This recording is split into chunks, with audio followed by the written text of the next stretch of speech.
வணக்கம். சாருமதி அம்மா திருவடி வணக்கம். திருச்சிற்றம்பலம்.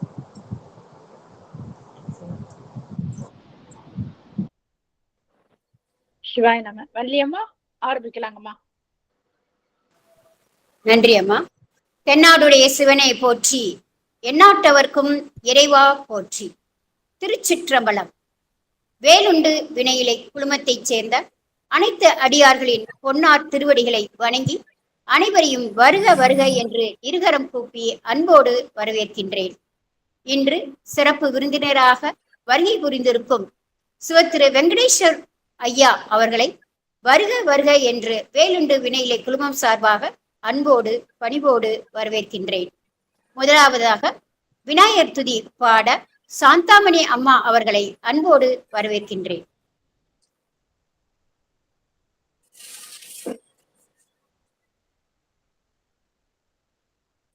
சிவாய் நம்ம புவனேஸ்வரி அம்மா பாடுங்க. பாடல் பாடுங்க. திருவடி வணக்கங்கம்மா. பாலும் தெளிதேனும் பாகும் பருப்பும் இவை நான்கும் கலந்துனக்கு நான் தருவேன்.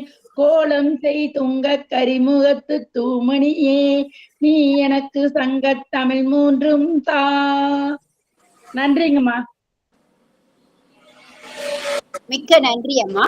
அடுத்ததாக நால்வர் துதி பாட சாருமதி அம்மா அவர்களை அன்போடு வரவேற்கின்றேன். திருச்சிற்றம்பலம். ஊழியர்கோன் வெப்பொழித்த புகழியர்கோன் கழல் போற்றி, ஆழிமிசை கல்மிதப்பில் அணைந்த பிரான் அடி போற்றி, வாழி திரு நாவலூர் வன் தொண்டர் பதம் போற்றி, மூலிமலி திருவாத ஊரத்திரு தாள் போற்றி. சிற்றம்பலம். நன்றிங்கம்மா. மிக்க நன்றி அம்மா. அடுத்ததாக வரவேற்புரை அடியேன். வேலுண்டு வினையிலை குழுமத்தின் தலைவர் 443 திருவாசக அமர்வினை வெகு சிறப்பாக நடத்திய சிறந்த ஆளுமை, மழலை செல்வங்களின் ஞான குரு, அடியார்களின் ஆன்மீக குரு, இளைஞர்களின் வழிகாட்டியாக திகழும் சிவத்திரு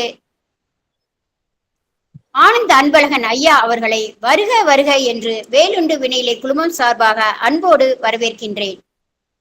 வேலுண்டு வினையிலை குழுமத்தின் பாடலாசிரியர், இசை ஞானி, இசையோடு பாடலையும் ஏற்றக்கூடிய வல்லமை படைத்தவர், சிறந்த ஊடகவியலாளர் சிவத்திரு ஸ்ரீராம் காஷ்யப் ஐயா அவர்களை வேலுண்டு வினையிலை குழுமம் சார்பாக வருக வருக என்று அன்போடு வரவேற்கின்றேன்.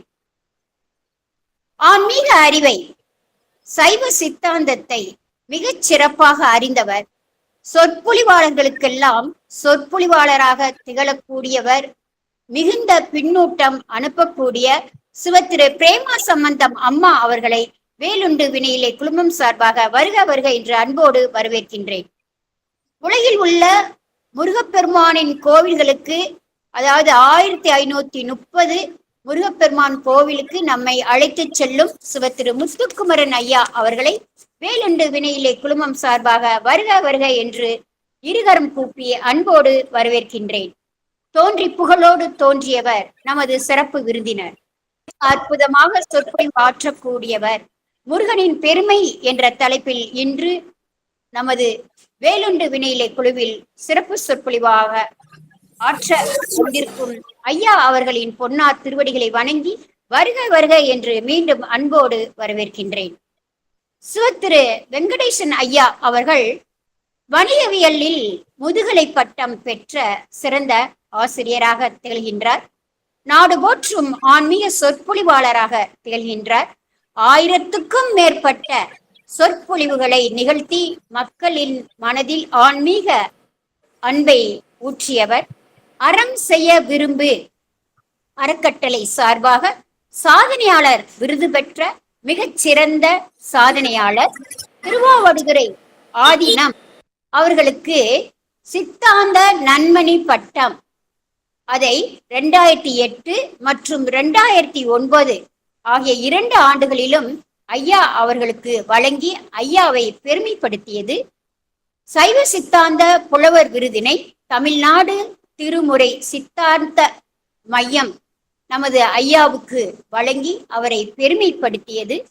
அருணகிரிநாதர் விருதினை கடலூர் விளாங்கல்பட்டு அருள்மிகு சுப்பிரமணிய சுவாமி கோவிலில் நடைபெற்ற மாநாட்டில் அவருக்கு அருணகிரிநாதர் விருது அளித்து சிறப்பித்தது.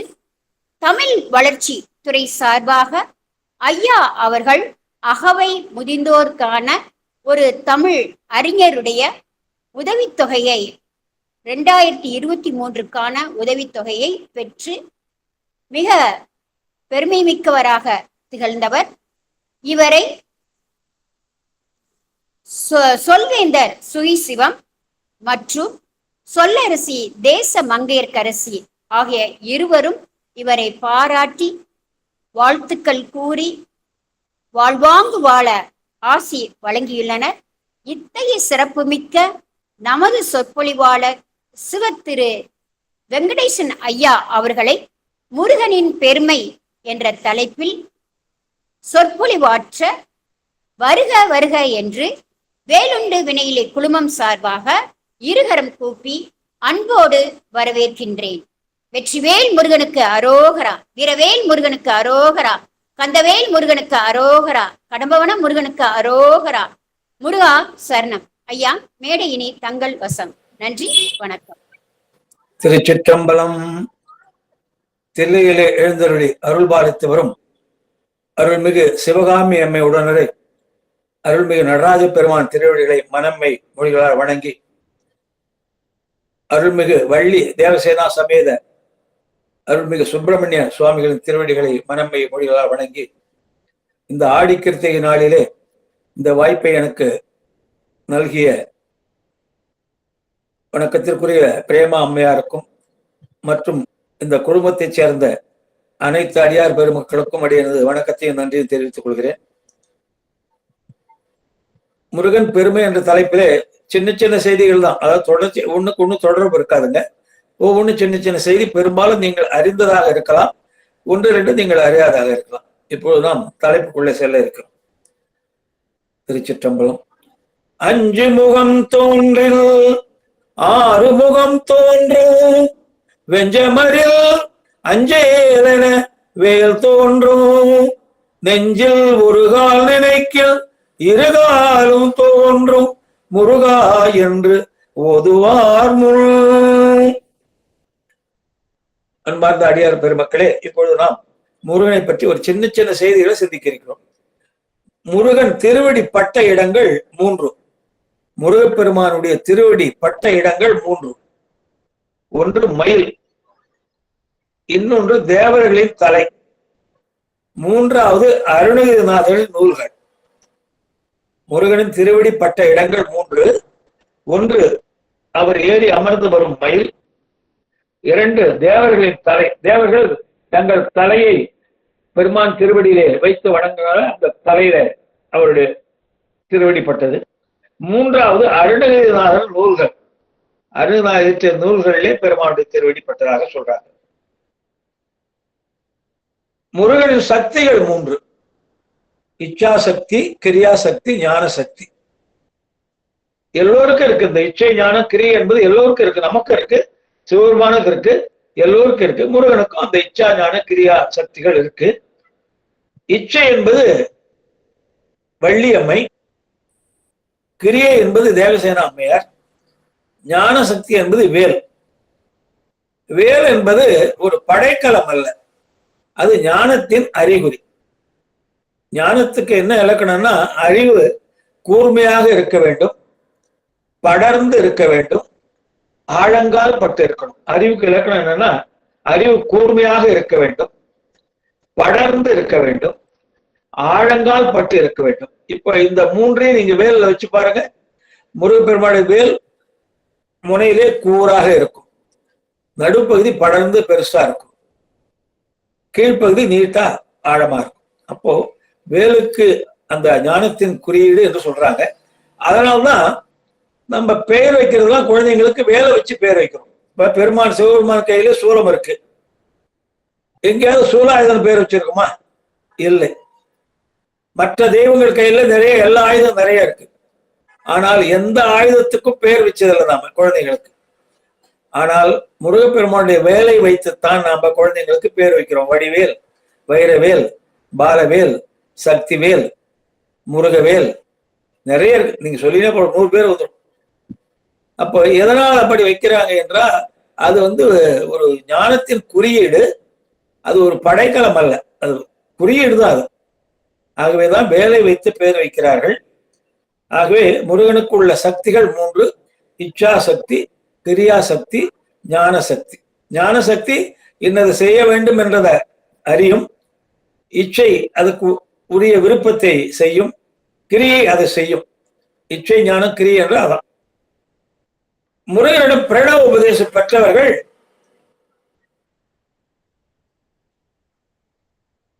3 பேர். பிரணவ உபதேசம் தந்தைக்கு மந்திரத்தை சொன்னார் இல்லையா, சுவாமிநாதராக இருந்த அந்த பிரணவத்தை 3 நபர்களுக்கு அவர் முருகப்பெருமான் அதை உபதேசிக்கிறார். ஒருவர் சிவபெருமான், தேவசிரேஷ்டர். சுவாமி மலையிலே அந்த நிகழ்ச்சி நடந்ததா சொல்றாங்க. தந்தைக்கு உபதேசம். அடுத்தது அகத்தியர், முனிசிரேஷ்டர். அடுத்ததாக அருணகிரிநாதர், நரசிரேஷ்டர். ஒருவர் தேவசிரேஷ்டர்னா தெய்வத்துக்கு சமமானவர். இன்னொருவர் முனிவர் அகத்தியர். இன்னொரு நரர் மனிதர். 3 பேருக்கும் தான் முருகப்பெருமான் இந்த பிரணவ உபதேசத்தை செய்திருக்கிறார். முருகனுக்குரிய முக்கிய விரதங்கள் சுக்கிரவார விரதம், கிருத்திகை விரதம், சஷ்டி விரதம். இது 3 முக்கியம். மற்றவர்கள் நிறைய இருக்கு, ஆனால் இது 3 ரொம்ப முக்கியம் சொல்றாங்க. முருகனுக்குரிய முக்கிய விரதங்கள் சுக்கிரவார விரதம், கிருத்திகை விரதம், சஷ்டி விரதம். இப்போ 6 என்ற எண்ணுக்கும் முருகனுக்கு உள்ள சம்பந்தத்தை நாம் பார்க்க போறோம். 6 என்ற எண்ணுக்கும் முருகப்பெருமானுக்கும் உள்ள சம்பந்தத்தை நாம் சிந்திக்க இருக்கிறோம். முருகப்பெருமானுடைய திருமுகங்கள் 6. தோன்றிய இடம் சரவணம். 6 கார்த்திகை பெண்களால வளர்க்கப்பட்டவர். இப்ப நாம சிந்திப்பது முருகப்பெருமானுக்கும் 6 என்ற எண்ணுக்கும் உள்ள தொடர்பு சம்பந்தத்தை சிந்தித்துக் கொண்டிருக்கிறோம். அதிலே தோன்றிய இடம் சரவணம், சரவண பொய்கை. 6 கார்த்திகை பெண்கள் பாலூட்டி வளர்த்தனர். திருமுகங்கள் 6 பெருமானுக்கு. முருகப்பெருமானுக்கு விருப்பமான இடங்கள்னு சொல்றாங்க. அவருக்கு விருப்பமான இடங்கள் 6 சொல்றாங்க. திருப்பரங்குன்றம், மூலாதாரம், திருச்செந்தூர், சுவாதிஷ்டானம், திருவாவனங்குடி, மணிபூரகம், திருவேரகம், அநாதகம், குன்றூராடல், விசுத்தி, பழமுதிர்ச்சோலை, ஆக்ஞை. அதாவது நம்முடைய உடலிலே 6 ஆதாரங்கள் இருக்கு. அது இந்த தொப்புள் கீழே இருந்து தொடங்கும். அந்த ஆதாரங்கள் எல்லாமே நம்முடைய முதுகுத்தண்டுல இருக்குங்க. தொப்புள் கீழே இருந்து தொடங்கும். மூலாதாரம் சொல்றாங்க. மூலாதாரம், சுவாதிஷ்டானம், மணிபூரகம், அநாதகம், விசுத்தி, ஆக்ஞை. மூலாதாரம் என்பது தொப்புள் கீழே, சுவாதிஷ்டானம் என்பது தொப்புள், மணிபூரகம் என்பது வயிறு, அநாதகம் கழுத்து, விசுத்தி நெற்றி, ஆக்ஞை அந்த வாய் சொல்றாங்க. ஆகவே இது விருப்பமான இடங்கள் முருகப்பெருமான். அந்த 6 படை வீடுகள் சொல்றாங்க. உரிய மந்திரம் முருகப்பெருமானுக்கு உரிய மந்திரம் சரவண பவ, உயரிய மந்திரம், அல்லது குமாராய நம. இதுவும் 6 எழுத்தா வரும். சரவண பவன் பாத்தீங்கன்னா 6 எழுத்து வரும். குமாராய நமன்னு 6 எழுத்து வரும். முருகப்பெருமானுக்கு எல்லா மலர்களும் உகந்ததுதான். அவருக்கு விருப்பமான மலர்கள் என்று ஒரு 6 மலர்கள் சொல்றாங்க. நிறைய மலர்கள் வகைகள் இருக்கின்றன. முருகப்பெருமானுக்கு உகந்த மலர்கள் என்று ஒரு 6 சொல்றாங்க. கடம்பு,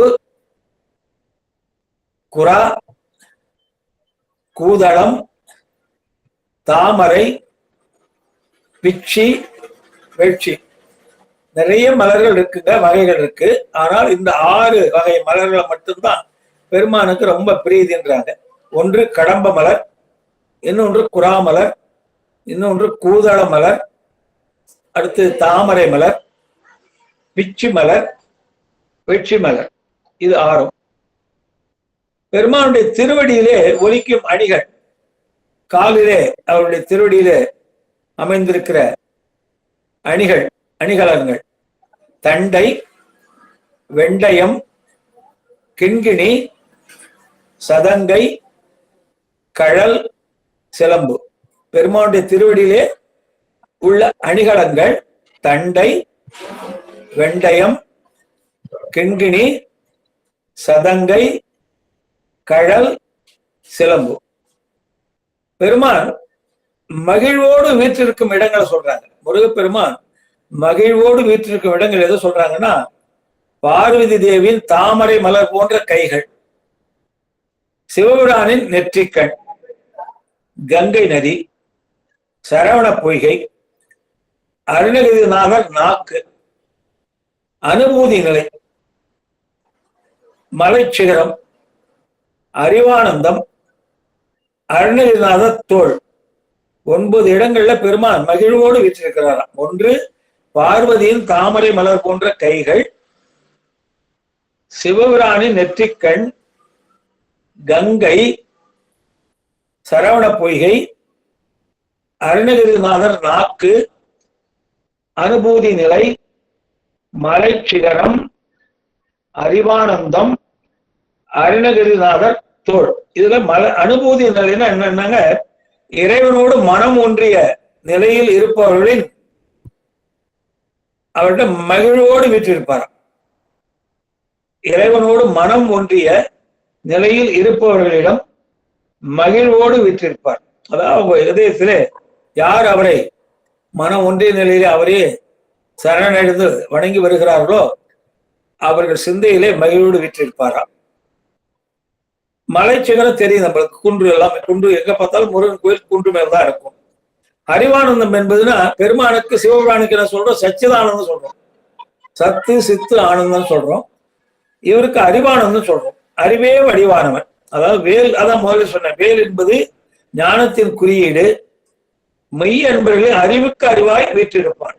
நமக்கு அறிவுக்கு அறிவாய் நம்முடைய அவனை சரணடைந்து அவனே கதி என்று நாம் வாழ்ந்து வந்தால் நம்முடைய அறிவுக்கு அறிவாய் நம்முடைய உள்ளே இருந்து நமக்கு வேண்டியதை செய்து கொடுப்பான்.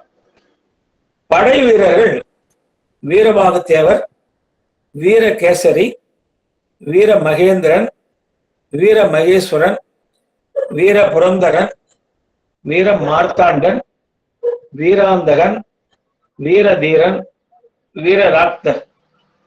9 பேர் இந்த படை வீரர்கள். வீரபாகத்தேவர், வீரகேசரி, வீர மகேந்திரன், வீர மகேஸ்வரன், வீர புரந்தரன், வீர மார்த்தாண்டன், வீராந்தகன், வீரதீரன், வீரராக்தர். தமிழுக்கும் முருகனுக்குள்ள சம்பந்தத்தை பார்க்க போறோம். கன்னி தமிழுக்கும் கந்தவேலும், கன்னி தமிழும் கந்தவேலும். திருமுகங்கள் 6 பெருமானுக்கு, இணை எழுத்துக்கள் 6. மொத்தம் நம்மளுக்கு மெல்லினம், இடையினம், வல்லினம் என்று 3 இனம் இருக்கு எழுத்துல. அது பின்னால பார்க்க போறோம். நம்ம எழுத்துல, தமிழ் எழுத்துல மெல்லினம், இடையினம், வல்லினம் என்று 3 வகை எழுத்துக்கள் இருக்கு. அது ஒவ்வொன்றும் 6 இன எழுத்துக்கள் 6ங்க. அப்போ பெருமானுடைய திருமுகங்கள் 6. பெருமானுடைய கண்கள் 18. நம்ம தமிழ் எழுத்துல உள்ள மெய் எழுத்துக்கள் 18. முருகப்பெருமானுடைய கண்கள் 18. அதாவது 6 முகங்கள், ஒரு முகத்துக்கு 3 கண்கள். தந்தைக்கு 3 கண், பெருமானுக்கு 3 கண். ஆகவே 6 3 18 கண்கள். அது மெய் எழுத்துக்கள் 18. தமிழ்ல இருக்க மெய் எழுத்துக்கள் 18. பெருமானுடைய தோள்கள் 12. 6 உடலுக்கும் 6 2 12 தோள்கள். உயிரெழுத்துக்கள் 12. நம்முடைய தமிழில் உள்ள உயிரெழுத்துக்கள் 12. திருவடிகள் 2. பெருமானுடைய திருவடிகள். எழுத்தின் வகை 2. முதல் எழுத்து, சார்பு எழுத்துன்னு 2 வகை இருக்கு. திருவடிகள் 2. அதாவது இதுல முக்கியமா நீங்க பார்க்க வேண்டியது என்னன்னா, எத்தனை முகங்கள் இருந்தாலும் 6 முகமாலு 18 கை அப்படி இப்படி சொல்லுவாங்க காணிக்கலாம். ஆனால் திருவடி 2 தான். 6 முகம்னா 12 திருவடி இருக்காது. அது ஏன் திருவடி 2 வச்சிருக்காங்கன்னா, பெருமானை நாம் எளிதாக பற்றுவதற்காக பெருமானுடைய திருவடிகளை 2ஆ தான் எங்கேயுமே குறிப்பாங்க. அந்த திருவடியில் நீங்க யோசிக்கணும், முக்கியமானது சிந்திக்கணும். வலது திருவடி ஞான சக்தி, இடது திருவடி கிரியா சக்தி. வலது திருவடி ஞான சக்தியை குறிக்கும், இடது திருவடி கிரியா சக்தியை குறிக்கும். இச்சா சக்தி எப்போதும் ஒரே நிலையில இருக்கும். அப்படி இச்சை எப்படி இருக்கும்னா, இந்த ஆன்மாக்கள் எல்லாம் தொடர்ந்து பல பிறவிகளை எடுத்து கொஞ்சம் கொஞ்சமாக பக்குவப்பட்டு இருவனை உப்பு மலபறிவாக எழுதி சத்தியவா நிலைக்கு தகுதியாக வேண்டும் என்பதே அவருடைய விருப்பம். சிவபெருமானுடைய விருப்பம் தான் இவருடைய விருப்பம். சிவன் வேற அல்ல, முருகன் வேற அல்ல. கந்தபுராணத்துல என்ன சொல்றார் கச்சியப்பர்? சிவன் தன் ஆடலால் மதலை ஆயனன்றார்.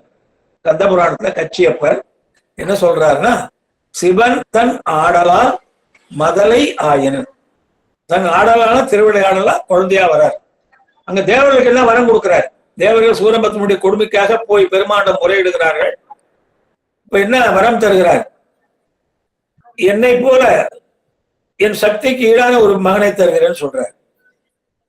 அப்போ முருகன் வேற அல்ல, சிவன் வேற அல்ல. அதே போன்று விநாயகர் வேற அல்ல, சிவன் வேற அல்ல. அம்பாள் வேற அல்ல, சிவன் வேற. எல்லாமே சிவாம்சம் தான். ஆறுமுகம் என்பது விளக்கம். ஆறுமுகம் என்றால் என்ன விளக்கம் சொல்றாங்க? செந்தூரம் போன்ற நிறமுடையவன். பெருமானுடைய நிறம் சிகப்பா இருக்கும். செந்தூரம் எப்படி இருக்கோ அந்த மாதிரி சிகப்பாக இருக்கும். சரவண பொய்களே அவதரித்தவன். அந்த 6 பொறிகளும் ஜெகஜோதியாக இருந்தன, அதை சரவண பொய்களை விட்டார்கள். அதிலேதான் பெருமான் அவதரித்தார். அழகிய மயிலிலே அமர்ந்தவன், மயில் மேலே அமர்ந்தவன். 6 திருமுகங்களோட வள்ளி தேவையானோடு இருப்பவர். 6 திருமுகங்கள் பெருமானுக்கு வள்ளி தேவியானை சமேதமாக இருப்பார். வலப்பக்கம் வள்ளி, இடப்பக்கம் தெய்வயானை. 18 கண்களை உடையவர். வலது கையில அம்பு, கத்தி, சேவற்கொடி, கதை, அபயகரம் வலதுல வச்சிருப்பார். இடது இடத்துல வில், வேல், தாமரை மலர், கேடயம், திருவடி காட்டும் கரம், சூலம் இப்படி வைத்திருப்பார். தண்டபாணி என்பதன் விளக்கம் என்னன்னா, தாமரை மலர் போன்ற செம்மேனியன், கந்தன் என்னும் பெயருடையோன். தண்டபாணிக்கு விளக்கம், தாமரை மலர் போன்ற செம்மேனியன், கந்தன் என்னும் பெயருடையோன், குற்றமற்றவன். நம்மதான் குற்றங்கள் உள்ளவர்கள். இறைவன் குற்றமற்றவர், எந்தவித குறையும் இல்லாதவர். கௌபீனம் தரித்தவன். பழனிக்கு அப்படித்தானே வராரு. கோவித்துக் கொண்டு கோவனாண்டி கோலத்தான் பழனிக்கு வருகிறார். வலக்கரத்திலே தண்டாயுதம் உடையவன். இடக்கரத்திலே இடப்பக்க இடுப்பிலே அமர்த்தியவன். அந்த கையை இப்படி வச்சிருப்பார், இடப்பக்கத்திலே அமர்த்திய மாதிரி. ஒரு முகம் உடையவன். தன்னை வழிபடுவோருக்கு வேண்டியதை வேண்டியபடி தரும் கற்பக மரம் போன்றது. கற்பக மரத்துக்கிட்ட போய் நின்றுகிட்டு நீங்க எதை கேட்டாலும் உடனே கிடைச்சிடும். அதுபோன்று பெருமானை வழிபடுவோருக்கு, அன்போடு வழிபடுவோருக்கு, பக்தியோடு வழிபடுவோருக்கு வேண்டியதை வேண்டியபடி தரும் கற்பக மரம் போன்றவர்.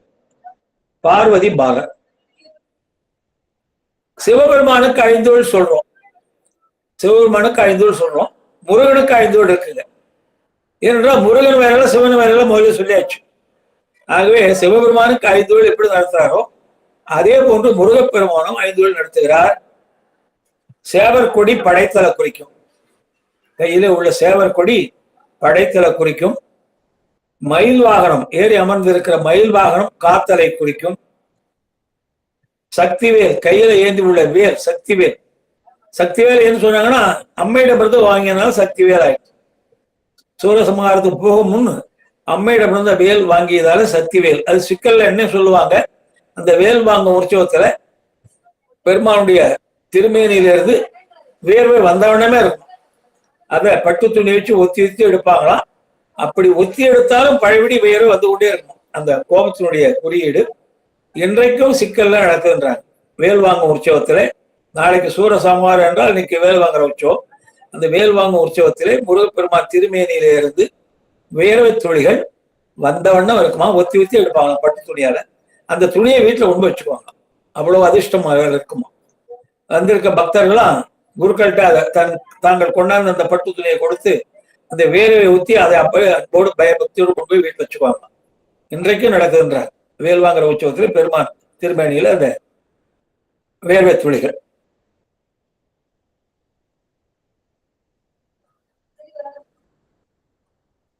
சக்திவேல் அழித்தல், வள்ளி பிராட்டியார் மறைத்தல், தேவயானார் அருளர். இப்போ பெருமானுடைய 5 வேர்டு சொல்றாங்க. அதாவது சேவற்கொடி படைத்தல், மயில் வாகனம் காத்தல், சக்திவேல் அழித்தல், வள்ளி பிராட்டியார் மறைத்தல், தேவயானையார் அருளர். தை பூசத்திலே பூசனை புரிவார்க்கு பூசனை போக்குவார். பூச நட்சத்திரத்திலே பெருமானை போய் வணங்கினால் நமக்குள்ள பூசலை போக்குவார். உத்திரத்திலே உள்ளன்போடு வணங்கினால் நல் உத்திரம் தருவார். பங்குனி உத்திரம் சொல்றோம்ல, அது மாதிரி உத்திரத்திலே பெருமானை உள்ளன்போடு வணங்கினால் நல் உத்திரம் தருவான். உத்திரம் என்னன்னா வீட்டுக்கு மேல உத்திரம் இருக்குங்களா, வீடை தாங்குறதே உத்திரம் தான். எப்படி ஒரு உத்திரம் வீட்டை தாங்குதோ அதுபோல் பக்தர்களை தாங்குவானா.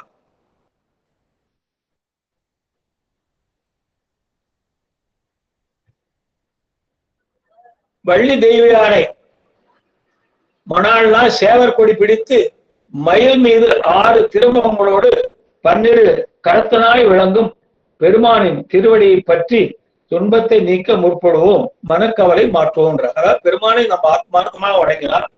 வள்ளி தெய்வயானை சமேதமாக இருக்கிற பெருமானை, சேவற்கொடி உடையவனை, மயில் மீது அமர்ந்திருக்கிறவனை, 6 திருமுகங்களும் உள்ளவனை, 12 கரத்தாய் இருப்பவனை, அவருடைய திருவடியை பற்ற வேண்டும். ஏனென்றால் திருவடிதான் உயர்ந்ததுங்க. நாம கூட எந்த கோயிலுக்கு நீங்க போய் சுவாமி தரிசனம் பண்ணினாலும் முதலே திருவடியை பார்த்து வணங்குங்கள். எந்த ஆலயத்துக்கு சென்று நீங்கள் எந்த தெய்வத்தை வணங்கினாலும் அந்த தெய்வத்தின் திருவடியை பார்த்து வணங்கி விட்டு அப்புறம் மேல போகும். குருக்கள் கூட தீபாராதனை எப்படி காமிப்பார்னா முதல்ல ஒரு ஓம் போடுவார், அப்புறம் கீழே இருந்து மேல போவார், பாதாதி கேசம், அப்புறம் கேசாதி பாதம் வருவார், மேல இருந்து கீழே வருவார். ஆகவே நாம் எந்த ஆலயத்துக்கு சென்று எந்த தெய்வத்தை வணங்கினாலும், முருகனோ அம்பாளோ விநாயகரோ அல்லது தட்சிணாமூர்த்தியோ அல்லது வேற தெய்வங்களை வணங்கினாலும் அந்த தெய்வத்தின் திருவடியை பார்த்து வணங்க வேண்டும் என்று சொல்றாங்க. இப்ப இந்த 6 ஊர் சொன்னோம், பெருமானுடைய ஊர் 6 சொன்னோம். அந்த 6 பத்தி சிலர் பார்க்க போறோம். ஆறுதல் தருபவர் பாட்டு முதலே பாடணும். 5 முகம் தோன்றில் 6 முகம் தோன்றும், வெஞ்சமரில் அஞ்சேல வேல் தோன்றும், நெஞ்சில் முருகால் நினைக்கும் 2 காலும் தோன்றும், முருகா என்று ஓதுவார். ஆறுதல் தருவார். நமக்கு எப்போல்லாம் அந்த பயம் வருகிறதோ கவலைப்படாதே, நான் இருக்கிறேன், பயப்படாதே என்று ஆறுதல் தருபவர். பெருமானுக்கு சிவபெருமானுக்குரிய மந்திரம் பஞ்சாட்சரம், சிவாய நம அல்லது நம சிவாய. சிவபெருமானுக்குரிய மந்திரம் பஞ்சாட்சரம், இவர் ஷடாட்சரம். முருகப்பெருமான் ஷடாட்சரம், 6 எழுத்து உள்ள மந்திரம், சரவண பவர். தந்தையுடைய மந்திரம் 5 எழுத்து உள்ளது, பெருமானுடைய மந்திரம் 6 எழுத்து உள்ளது. சக்தி 1 முகம், சிவன் 5 முகம் சேர்ந்து 6 முகமா சேர்ந்தா சொல்லுவாங்க. சிவசக்தி சுரூபமானவர். சிவனுக்கு 5 முகங்கள், இன்னொரு முகம் இருக்கு, அதோ முகம் என்ற ஒரு முகம் இருக்கு. அது ஞானிகளுக்கு மட்டும்தான் தெரியும். சிவனுக்கு 6 முகங்கள், ஆனா 5 சொல்லுவாங்க. இன்னொரு முகம் இருக்கு, அது அதோ முகம். அதோனா கீழே அர்த்தம். அதோ நியமிக சக்தின்னு சொல்றோம் இல்லையா, அதோனா கீழே அர்த்தம். அது ஞானிகள் மட்டும்தான் தெரியும். சமயங்கள் 6ங்க. 6க்கும் முருகனுக்குள்ள சம்பந்தத்தை சிந்தித்துக் கொண்டு வருகிறோம். சமயங்கள் 6: சைவம், வைணவம், சாக்தம், காணாபத்தியம், கௌமாரம், சௌரம். சைவம் என்பது நம்ம சைவ சமயம், வைணவம் என்பது பெருமாளை வழிபடும் அன்பர்கள், சாக்தம் என்பது அம்பாளை வழிபடும் அன்பர்கள், காணாபத்தியம் என்பது கணபதியை வழிபடும் அன்பர்கள். கௌமாரம் என்பது முருகனை வழிபடும் அன்பர்கள். சௌரம் என்பது சூரியனை வழிபடும் அன்பர்கள். நம்ம சைவ சமயத்தை 6ஆ பிரிச்சிருக்காங்க. அம்மா கேட்குதுங்களா எல்லாருக்கும்? அம்மா சாருமதிமா கேட்குதுங்களா? கேக்குதுங்க கேக்குதுங்க சரி சரிம்மா கேக்குதுங்கய்யா கேக்குது கேக்குதுங்க ஐயா. சரிம்மா சரி.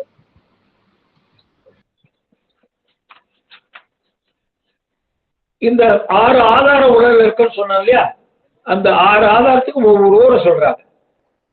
மூலாதாரத்துக்கு திருப்பரங்குன்றம், சுவாதிஷ்டானத்துக்கு திருச்செந்தூர், மணிமூரகத்துக்கு பழனி, அநாதகத்துக்கு சுவாமிமலை, விசுத்திக்கு திருத்தணி, ஆக்ஞைக்கு பழமுதிர்ச்சோலை. அதாவது நம்ம உடல்ல 6 ஆதாரம் இருக்கிறதா முன்னுமே சொன்னோம். அது மூலாதாரம், சுவாதிஷ்டானம், மணிபூரகம், அநாதகம், விசுத்தி, ஆக்ஞை என்று. மூலாதாரம் தான் முதல்ல தொப்புடு கீழே உள்ளதுங்க. அந்த ஒவ்வொரு ஆதாரத்துக்கு ஒவ்வொரு ஊரை சொல்றாங்க. மூலாதாரத்துக்கு உரிய தலம் திருப்பரங்குன்றம், சுவாதிஷ்டானத்துக்கு உரிய தலம் திருச்செந்தூர், மணிபூரத்துக்கு உரிய தலம் பழனி, அநாதகத்துக்கு உரிய தலம் சுவாமிமலை, விசுக்திக்கு உரிய தலம் திருத்தணி, ஆக்ஞைக்கு உரிய தலம் பழமுதிர்ச்சோலை. பெருமான் முக்தி தருபவர். நமக்கு 6 பகைவர் இருக்காங்க நம்ம கிட்ட, எல்லார்கிட்டையும் அடியன் உட்பட 6 கெட்டவங்க நம்மோடு இருக்காங்க. அந்த 6 பேரையும் ஒழிச்சு கட்டிடுவார் பெருமான். இந்த மாதிரி ஆத்மார்த்தமா வணங்கினால் இந்த முக்திக்கு தடையான 6 பகைவர்களை அழிச்சிடுவார். அது என்ன 6ன்னாங்க? காமம், குரோதம், லோபம், மோகம், மதம், மாச்சரியம். 6 பகைவர்கள் நம்மோட எல்லார்ட்டையும் இருக்காங்க. எல்லார்கிட்டையும் இந்த 6 பேர் இருக்காங்க.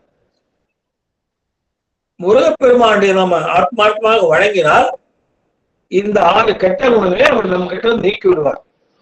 காமம், குரோதம், லோபம், மோகம், மதம், மாச்சரியம்.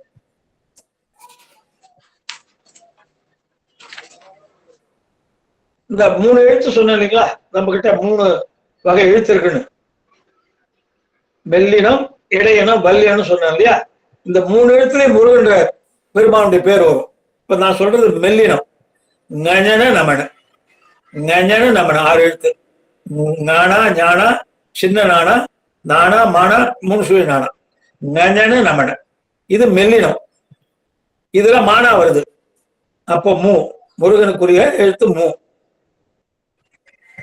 ஞன நமன, ஞானா, ஞானா, 2 சுழி நானா, நானா, மானா, 3 சுழி நானா. இது மெல்லினம். ஞன நமன 6 எழுத்துங்க. இதுல மானா வருது. மானா வருது, மூணா வருது. முருகன் என்பதுக்கு முதல் எழுத்து மூ. இடையினம் எரள வழல, எரள வழல. யானா, சின்ன ராணா, லானா, வானா, யானா, பெரிய ராணா. யானா, ராணா, சின்ன ராணா, லானா, வானா, யானா, பெரிய ராணா. பெரிய 3 இழு வருது அந்த ராணா. இதுல இடையினத்துல ரா வருது. அப்போ ரூ வந்துருது. முருகனுக்குரிய முதல் எழுத்து மூணா மெல்லினத்துல வந்துருது. இடையினத்திலே ரூணா என்ற எழுத்து வந்துருது. வல்லினம் இருக்கு. கச்சட தபர, கானா, சானா, டானா, தானா, பானா, பெரிய ராணா. கச்சட தபர, கானா, சானா, டானா, தானா, பானா, ராணா. இதுல காணா வந்துருது. அப்போ முதல் எழுத்து பாருங்க, மெல்லினத்துல மானா இருக்கு, மூணா வந்துருது மூ. இடையினத்துல ராணா இருக்கு, ரூ வந்துருது. வல்லினத்துல காணா இருக்கு, கூ, முருகு வந்துருது. இப்ப நம்ம ஹோட்டலுக்கு போறோம். 2 பேர் 4 பேர் ஃப்ரெண்ட்ஸ் சேர்ந்து ஹோட்டலுக்கு போறோம். நம்ம என்ன சொல்றோம், சப்ளையர்கிட்ட தோசை ஆர்டர் பண்றோம். அவர் ஆர்டர் எடுத்து போவார். தோசை ஆர்டர் எடுத்துட்டு போறார். உடனே ஒரு நண்பர் என்ன சொல்லுவார், நம்ம கூட இருக்கிற நண்பர் அவரை கூப்பிடுவார். ஐயா கொஞ்சம் வாங்க இங்க அப்படின்னு. தோசை முருகலா இருக்கட்டும்னுவார். தோசை முருகலா இருக்குன்னு என்ன அர்த்தம்? பொன் முருகலா அப்படியே பார்த்தாலே நாக்கில எச்சு வரும். அப்போ முருகு என்றாலே அந்த ஒரு அழகுன்னு வச்சுக்கோங்க. முருகன் அழகுதான். ஆகவே முருகு என்பது 3 எழுத்து வந்துருது. மெல்லினம், இடையினம், வல்லினம் வந்துருது. இதுல பாருங்க மும்மூர்த்திகள் இந்த பேர் வந்துருது பாருங்க. மூணா என்பது முகுந்தன், ரூணா என்பது ருத்ரன், கூணா என்பது கமலோத்பவன். அதாவது பிரம்மாவுக்கு கமலோத்பவன் சொல்லுவாங்க, தாமரை இருக்கிறதுனால. ஆகவே மும்மூர்த்திகளும் சேர்ந்தவன் முகுந்தன், ருத்ரன், கமலோத்பவன். முருகன் சொன்னமே அவருடைய எழுத்து ஒவ்வொரு இனத்திலையும் ஒரு எழுத்து. மெல்லினத்துல மூணா, இடையினத்துல ரூணா, வல்லினத்துல கூணா. முருகன் சொல்றோம். முருகன் தோசைனா அந்த தோசையை பார்த்தாலே நம்மளுக்கு அப்படியே நாக்குல எட்டு போகும். அவ்வளவு அழகா அப்படியே பொன் போது வறுத்து அப்படியே சுற்றி கொண்டாடுவோம். இந்த முருகன் எதை காட்டுதுன்னா மும்மூர்த்திகளும் சேர்ந்தவராம். மூணா முகுந்தன், முகுந்தன்னா விஷ்ணு திருமால், ரூணா ருத்ரன், கூணா கமலோத்பவன் சொல்லுவாங்க பிரம்மாவை. அப்போ முருகனை வணங்கினால் மும்மூர்த்திகளை வணங்கியதே அர்த்தம். அவர்கிட்ட எல்லாமே அடங்கி போகும். முருகனை வணங்கினாலே மும்மூர்த்திகளை வணங்கியதாக அர்த்தம். இந்த சரவண பவ 6 எழுத்து மந்திரம் சொன்னமே, சிவாய நம்ம பெருமானுக்குரிய சிவபெருமானுக்குரிய மந்திரம். அது 5 எழுத்து. சரவண பவ 6 எழுத்து. அவர் பஞ்சாட்சரர், இவர் சடாட்சரர். இந்த சரவண பவ உயரிய மந்திரம் சொல்றாங்க. ஒவ்வொரு எழுத்துக்கும் ஒரு விளக்கம் தராங்க.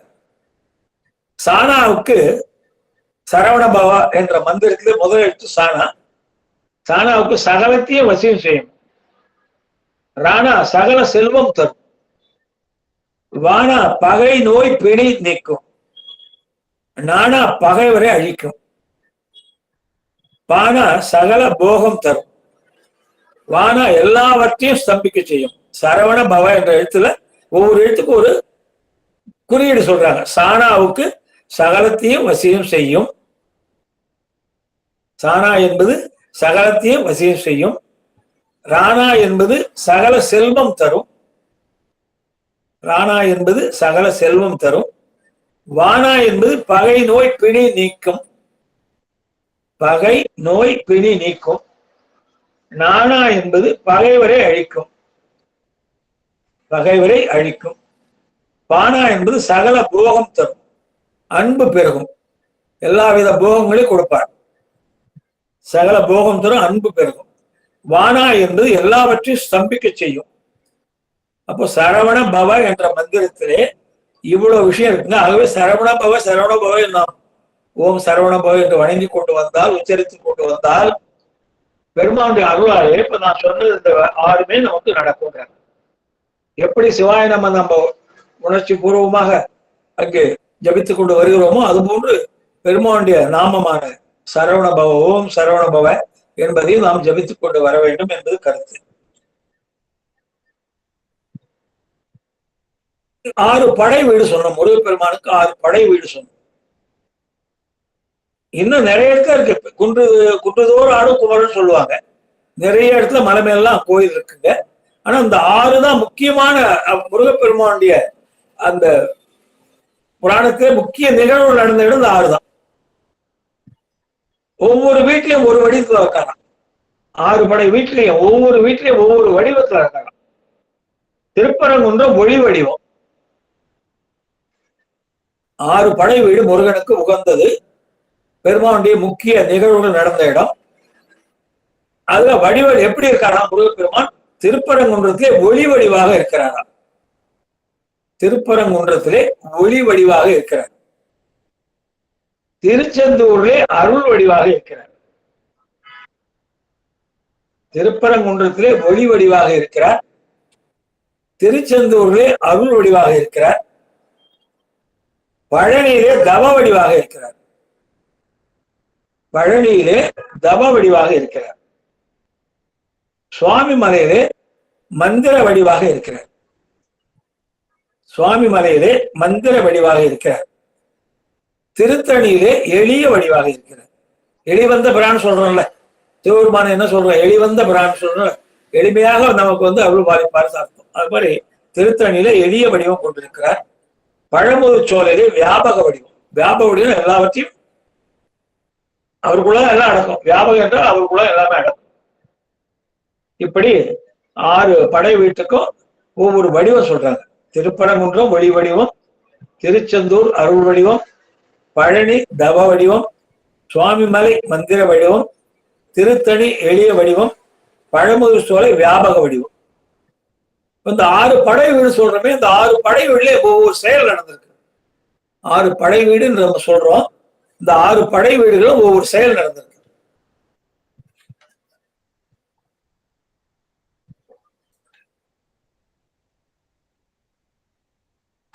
திருப்பரங்குன்றம் தேவசேனா அம்மையாரை மணந்தது. சூரனை அங்கே ஆட்கொண்ட பிறகு திருமணம் நடக்குது பெருமானுக்கு. முதல்ல தேவசேனை அம்மையார் தான் மணக்கிறார். அந்த திருமணம் நடந்த இடம் திருப்பரங்குன்றம் மணந்தது. இதுல பாருங்க, ஒரு முக்கியமான விஷயம் பாருங்க. முதல் மணந்தது தேவசேனா அம்மையாரை, அடுத்தது காதல் மனம் புரிந்தது வள்ளி அம்மையாரை. அப்ப முதல்ல தேவசேனா அம்மா, இரண்டாவது தான் வள்ளி அம்மை. அப்படிதான் வருது புராணத்துல.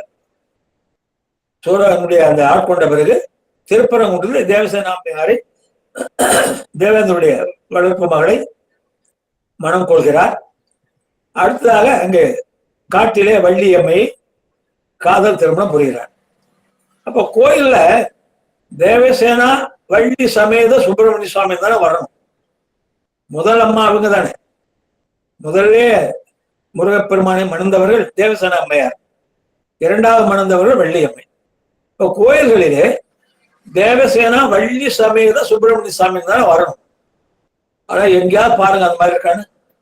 எல்லா ஆலயங்களும் என்ன போட்டிருப்பாங்க, வள்ளி தேவசேனா சமேத சுப்பிரமணிய சுவாமி தான் போட்டிருப்பாங்க.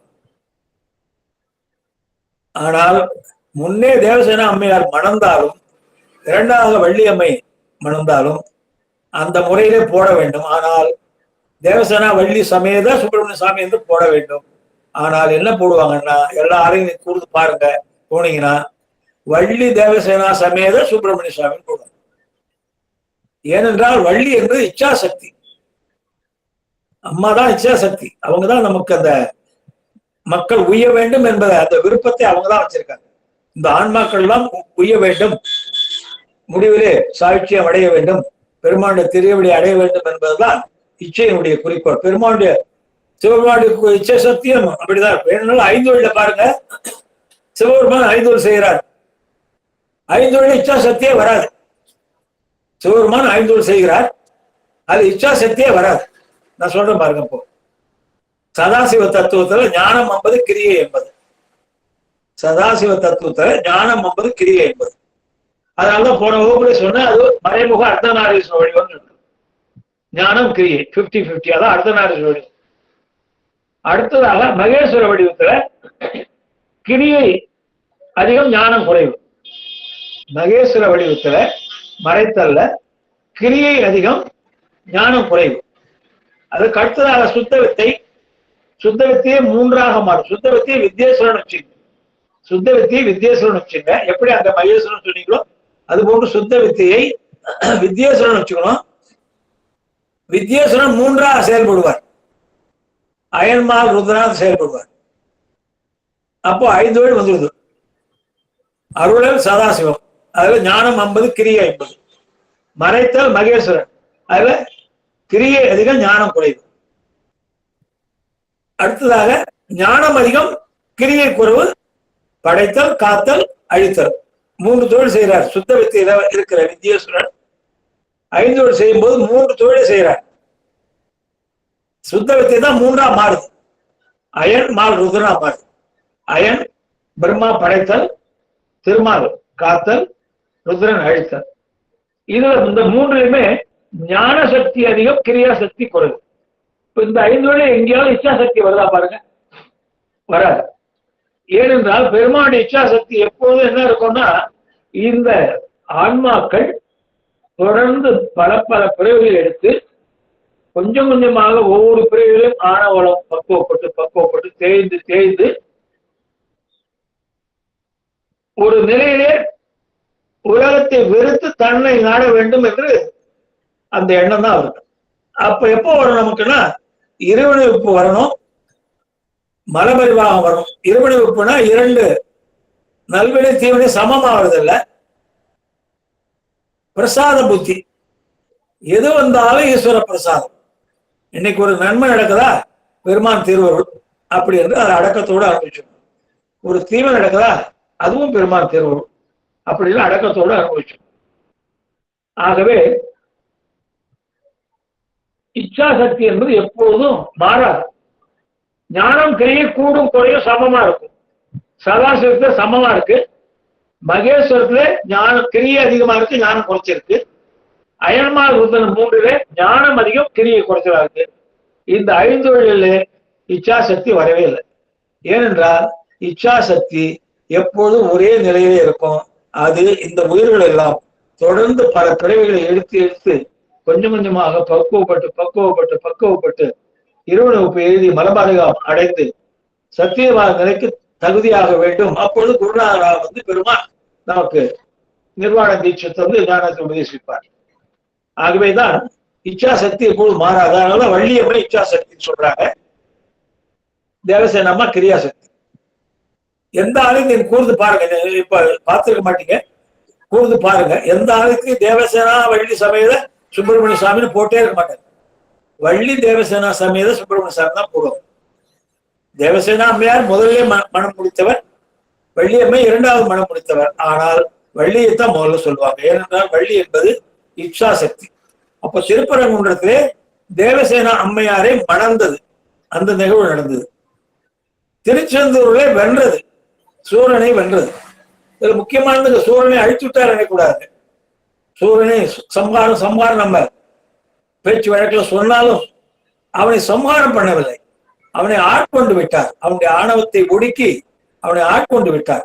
அவன் சொல்றான் கடைசியில சூரபத்மன், இந்த இப்படிப்பட்ட ஒரு தகுதி எனக்கு இதுமே கிடைக்கவே கிடைக்காது. முருகனை வணங்கும் போதெல்லாம் என்னையும் சேர்த்துதான் வணங்குவாங்க மக்கள்.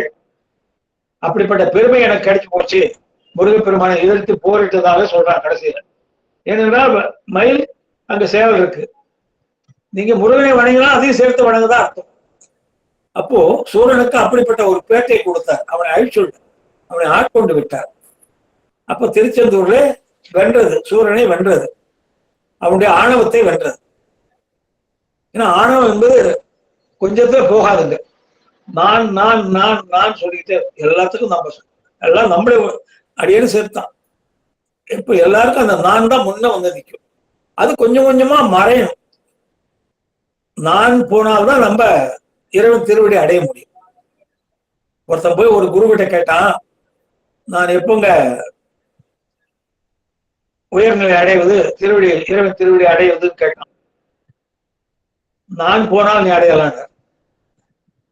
நானே வரக்கூடாது, நம்மளுடைய வாயிலே பேசும்பொழுது நானே வரக்கூடாது, நம்மளாம் அடியேன்னு சொல்லணும். ஆகவே நான் என்பது சொல்லக்கூடிய ஒரே பெருமான் தான் நான் சொல்லலாம். ஏன்னா அவர் தான் உண்மையா எல்லாத்தையும் செய்யறார். அவர் மட்டும்தான் நான் என்று சொல்லலாம். நம்ம நான் என்று சொல்வது நமக்கு கருதி இல்லை. அப்போ திருப்பரங்குன்றத்திலே தேவசேனா அம்மையாரை மணந்தது, திருச்செந்தூரிலே சூரனின் ஆணவத்தை வென்றது, பழனியிலே நின்றது, ஆண்டியாய் நின்றது. மாம்பழம் கிடைக்கவில்லை என்று ஆண்டியாய் நின்றது. சுவாமி மலையிலே சொன்னது, தந்தைக்கு உபதேசம் சொன்னது, பிரணவ உபதேசம் செய்தது. திருத்தணியிலே வள்ளியை மணந்து கோபம் தணிந்தது. போர் முடிஞ்சு திருத்தணிக்கு போகிறார், அங்கே கோபம் தணிஞ்ச இடமா இருக்கு. அதனாலதான் திருத்தணியில சூரசம்ஹாரம் நடக்காது. எல்லா முருகன் ஆலயத்துக்கும் சூரசம்ஹாரம் நடக்கும், திருத்தணியில மட்டும் சூரசம்ஹாரம் நடக்காதுமா. பழமூர் சோழில அருளியர் இரு தேவியோடு காட்சி கொடுப்பார். அங்கே பழமூர் சோழில மட்டும்தான் இரு தேவியோடு காட்சி கொடுப்பார். அங்கே அருளியர் 6 தன்மைகள் கொண்டவர் முருகப்பெருமான். நம்ம இப்போ 6க்கும் முருகனுக்கு உள்ள தொடர்பு சம்பந்தத்தை பற்றி சிந்தித்துக் கொண்டு வருகிறோம். 6 தன்மைகள்னா இனிமை, இளமை, மனம், மகிழ்ச்சி, அழகு, தெய்வத்தன்மை. 6 தன்மைகள் கொண்ட பெருமான் முருகப்பெருமான். இனிமை, இளமை, மனம், மகிழ்ச்சி, அழகு, தெய்வத்தன்மை. இது விரிவா சொன்னா இனிமை உடையவங்க, அகலாத இளமை உடையவன், ஞானமனம் வீசும் ஞான பண்டிதன், அளவில்லா இன்பம் உடையவன், மகிழ்ச்சி, வேறு அழகு உடையவன், அருள் திருமேனி உடையவன். இந்த ஆறுக்கும் இந்த 6 முகங்கள், பெருமானுடைய 6 முகங்கள்ல இருந்து 6 ஒளிகள் வீசப்படுதான். அது பிரகாசம்ன்றாங்க. பெருமானுடைய 6 திருமுகங்கள்ல இருந்து 6 ஒளிகள் பிரகாசம் வீசுதுன்னு சொல்றாங்க. அதுல பாருங்க, முதல் முகம் ஞான பிரகாசம் வீசுதான். 2வது முகம் ஞானானந்த பிரகாசம். முதல் முகம் ஞான பிரகாசம், 2வது முகம் ஞானானந்த பிரகாசம், 3வது முகம் சர்வ ஞான வியாபக பிரகாசம். சர்வ ஞான வியாபக பிரகாசம் 3வது முகம். முதல் முகம் ஞான பிரகாசம், 2வது முகம் ஞானானந்த பிரகாசம், 3வது முகம் சர்வ ஞான வியாபக பிரகாசம், 4வது முகம் சுத்த ஞான சாட்சி பிரகாசம். சுத்த ஞான சாட்சி பிரகாசம் 4வது முகம் சுத்த ஞான சாட்சி பிரகாசம். 5வது முகம் சர்வ பரிசுத்த பிரம்ம ஞானானந்த அருள் பிரகாசம். சர்வ பரிசுத்த பிரம்ம ஞானானந்த அருள் பிரகாசம் 5வது முகம் சர்வ பரிசுத்த பிரம்ம ஞானானந்த அருள் பிரகாசம். 6வது முகம் அனாதி நித்திய பிரம்மானந்த சிவபிரகாசம். 6வது முகம் அனாதி நித்திய பிரம்மானந்த சிவபிரகாசம். 6வது முகம் அனாதி நித்திய பிரம்மானந்த சிவபிரகாசம். 6 முகம் இருந்து மீண்டும் ஒரு சொல்றேன். முதல் முகம் ஞான பிரகாசம், 2வது முறை ஞானானந்த பிரகாசம், 3வது முகம் சர்வ ஞான வியாபக பிரகாசம், 4வது முகம் சுத்த ஞான சாட்சி பிரகாசம், 5வது முகம் சர்வ பரிசுத்த பிரம்ம ஞானானந்த அருள் பிரகாசம், 6வது முகம் அனாதி நித்திய பிரம்மானந்த சிவபிரகாசம். இப்படி 6 ஒளிகள் வீசுகின்ற சொல்றாங்க. இப்ப இந்த 6 நிகழ்வுகளும் இந்த ஒரு திருப்புகழ் பாடல்கள், ஏறுமையில் ஏறி விளையாடு முகம் ஒன்றே அப்படின்னு ஒரு பாடல் வரும். ஈசனுடன் ஞான மொழி பேசும் முகம் ஒன்றே, கூறும் அடியார்கள் தீர்த்த முகம் ஒன்றே, குண்டுருவ வேல் வாங்கி நின்ற முகம் ஒன்றே, மாறுபடு சூரரை வதைத்த முகம் ஒன்றே, வள்ளியை மனம் புனிர வந்த முகம் ஒன்றே, ஆறுமுகமான பொருள் நீருழல் வேண்டும் ஆதி அருணாச்சலம் பெருமான் அப்படின்னு ஒரு பாடல். இதுல ஒவ்வொரு செயலுக்கும் ஒரு முகத்தை சொல்றாங்க. ஏறுமையில் ஏறி விளையாடும் முகம் ஒன்று, இது செயல். ஏறுமையில் ஏறி விளையாடும் முகம் ஒன்று, இது செயல். இதுக்கு என்ன முகம்னா மழலை முகன்றாங்க. குழந்தையா இருக்குள்ள மயில் முதல்ல வந்துருது. பெருமானுடைய வாகனம் மயில் முதல்ல இருக்கு. சூழல் மயிலாக மாறுவதற்கு முன்னலே பெருமானுக்கு மயில் வாகனம் உண்டு. ஆகவே ஏறுமையில் ஏறி விளையாடும் முகம் ஒன்றே என்பதற்கு மழலை முகன்றாங்க. அதுக்கு ஸ்தலம் எந்த தலம்னா கைலாயம், கைலை மலை. ஏறுமையில் ஏறி விளையாடும் முகம் ஒன்றே என்பது மழலை முகம்.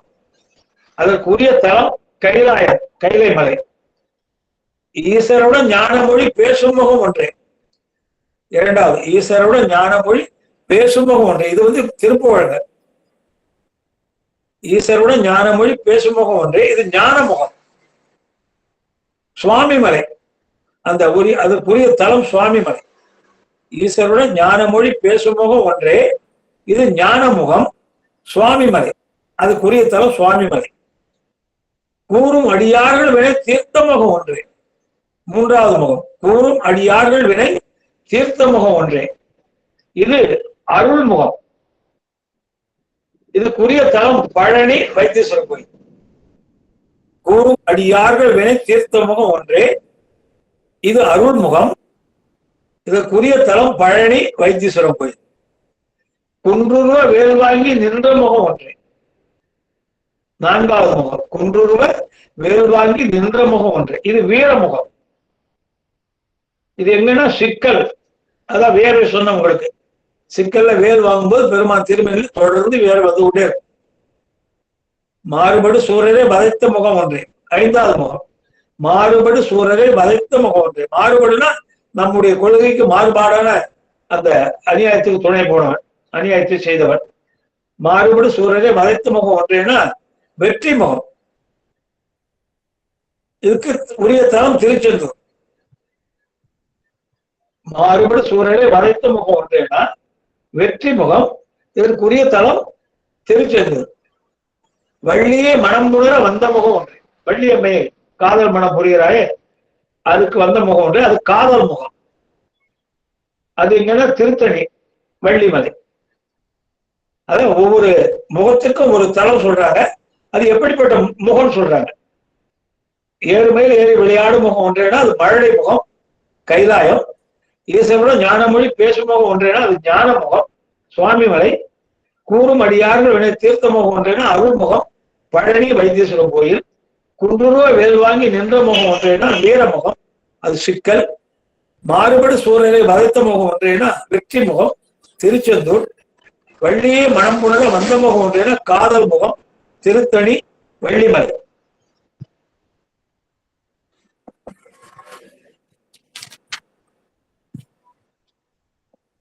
சிவபெருமானுக்கு 8 சொல்லுவோம். அதாவது 8 தன்மைகள் 8 எண்குணங்கள் அப்படி சொல்லுவோம் இல்லையா. இவருக்கு என்ன 6 தன்மைகள் கொண்டவர் முருகப்பெருமான். பெருமானுக்கு 6 தன்மைகள் கொண்டவர். முதல் தன்மை பிறப்பின்மை. பிறப்பிறப்பு இல்லாதவர். அதான் சொல்றார் அருணகிரியார். செம்மான் மகளை திருடும் திருடன் பெம்மான் முருகன் பிறவான் இரவான் சும்மா இரு சொல்லற என்றாலுமே அம்மா பொருள் ஒன்றும் அறிந்திரனே. பெம்மான் முருகன் பிறவான் இரவான்ற. முருகப்பெருமான் பிறப்பிறப்பு இல்லாதவர். ஒரு காரண காரியத்துக்காக தோன்றுகிறார். ஆகவே சிவனை போலவே அவரும் பிறப்பு இல்லாத. கடவுளுக்கு இலக்கணம் பிறப்பிறப்பு இல்லாமைதான். பிறப்பிறப்பு இருந்தால் உயிர் வர்க்கம். இன்றைக்கு கிருஷ்ண ஜெயந்தி கொண்டாடுறாங்க. கிருஷ்ணர் உயிர் வர்க்கம். நம்மை போல உயிர் இருக்கும். ஆனா நல்ல பெரும் புண்ணியம் செய்தவர். நம்மை போல நமக்கு ஈக்குவல்ல. நம்மை விட பெரும் புண்ணியம் செய்தவர். பெருமானுடைய அருளுக்கு பாத்திரமானவர். கிருஷ்ண ஜெயந்தி அனுமன் ஜெயந்தி அப்படின்னு கொண்டாடுறோம். ஜெயந்தினா பிறந்த நாள். எங்கேயாவது சிவ ஜெயந்தி முருக ஜெயந்தி அப்படின்னு கொண்டாடுறோமா? விநாயகர் ஜெயந்தி கொண்டாடுறோமா?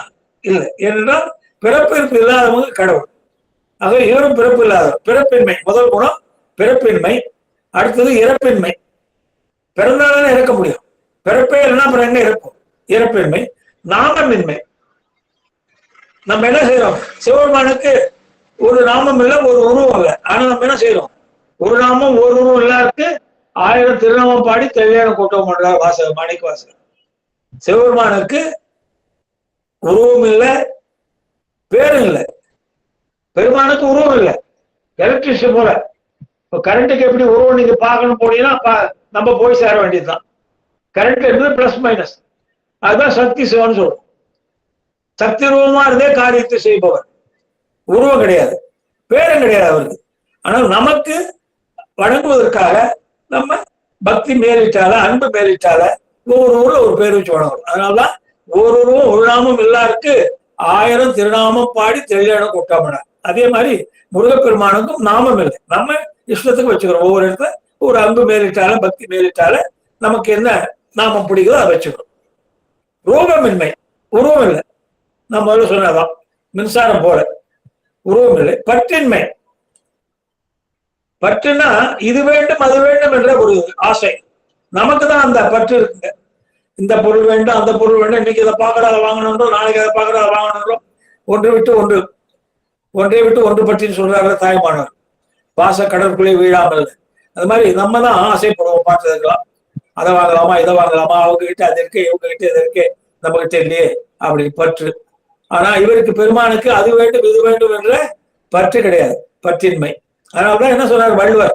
பற்றுக பற்றற்றான் பற்றினை. எவன் பற்று இல்லையோ அவங்ககிட்ட போனாலும் நம்ம பற்று ஒழியும். அடுத்தது வினையின்மை. அவருக்கு எந்த வினையும் கிடையாது. வினை எப்போ வரும்னா நமக்காக ஒரு செயலை செய்யும் போதுதான் அது வினையா மாறும். நமக்காக ஒரு செயலை செய்யும் போதுதான் அது வினையாக மாறும். கெட்ட வினையும் நல்வினையும். இப்ப நமக்கு ஏதாவது ஒரு நல்லது நடக்கணும்னு நம்ம நினைக்கிறோம். அதுக்கு பல விதமான முயற்சிகள் செய்கிறோம். அந்த முயற்சியால சில பேருக்கு துன்பம் வருது, நமக்கு அந்த செயல் கை கூடிடுது. அப்போ நம்ம செயலால ஒருத்தர் துன்பம் வரும்போது அது நல்ல செயல் இல்லை. எது நல்ல செயல்னா நம்முடைய செயலால யாருக்கும் எந்த துன்பம் வரக்கூடாது, அதுதான் நல்ல செயல். ஆனா இப்ப அப்படி இல்லை. நமக்கு வேண்டும் என்பதற்காக நாம அவங்களுக்கு கஷ்டம் வந்தாலும் பரவாயில்ல, துன்பம் வந்தாலும் பரவாயில்ல என்று நம்ம நினைச்சு என்ன செய்யறோம், நம்முடைய குறிக்கோளிலேயே கவனமா இருக்கும். நம்முடைய மனைவி மக்கள், நம்ம பிள்ளைகள், நம்ம வீடு வாசல், இப்படி ஒரு குறுகிய வட்டத்துக்குள்ளேயே நம்ம கொண்டு கொண்டிருக்கிறோம். வேற தீவினை வருது நமக்கு. அப்போ எந்தவித நமக்கு என்ற எந்த செயலை செய்தாலும் வினையா மாறும். அப்படி முருகப்பெருமான் தனக்கு என்ற எந்த செயலை செய்ததில்லை. எல்லாமே அவர் செய்த அருள் செயல்கள், சிவபெருமான் செய்த அருள் செயல்கள், உலக நன்மைக்காக அங்கு செய்கிறார். ஆக 10 6. சிவனுக்கு 2 இருக்குங்க, கோத்திரமென்மை ஓமையன்மை. அது இவர் கிடையாது. ஏன்னா கோத்திரமென்னா சிவகோத்திரத்துல வந்துடுறாரு, ஓமையன்மைனா சிவனுக்கு ஓமையா சொல்றா, அது 2 கிடையாது. ஆக 6 தன்மை உள்ள பிறப்பின்மை, இறப்பின்மை, நாமமின்மை, நாமனா பெயர், ரூபனா உருவம், ரூபமின்மை, பற்றின்மை, வினையின்மை, 6 தன்மைகள் கொண்டவர். அப்ப முருகனுக்கு 6க்கும் உள்ள தொடர்பு சம்பந்தத்தை பத்தி சிரித்து கொண்டு வருகிறோம். முருகனின் 6 குணங்கள், அவருக்கு பெருமானுக்கு 6 குணங்கள். சிவனுக்கு 8 குணங்கள், இவருக்கு 6 குணங்கள் இருக்கு. முற்றறிவு, அளவற்ற இன்பம், வரம்பில்லாத ஆற்றல், தன் வயம் உடைமை, வேறு அறிவு உடைமை, இயற்கை அறிவு உடைமை. முருகனுடைய குணங்கள் 6. சிவனுக்கு 8 குணம் சொல்லுவோம், பெருமானுக்கு 6 குணங்கள்.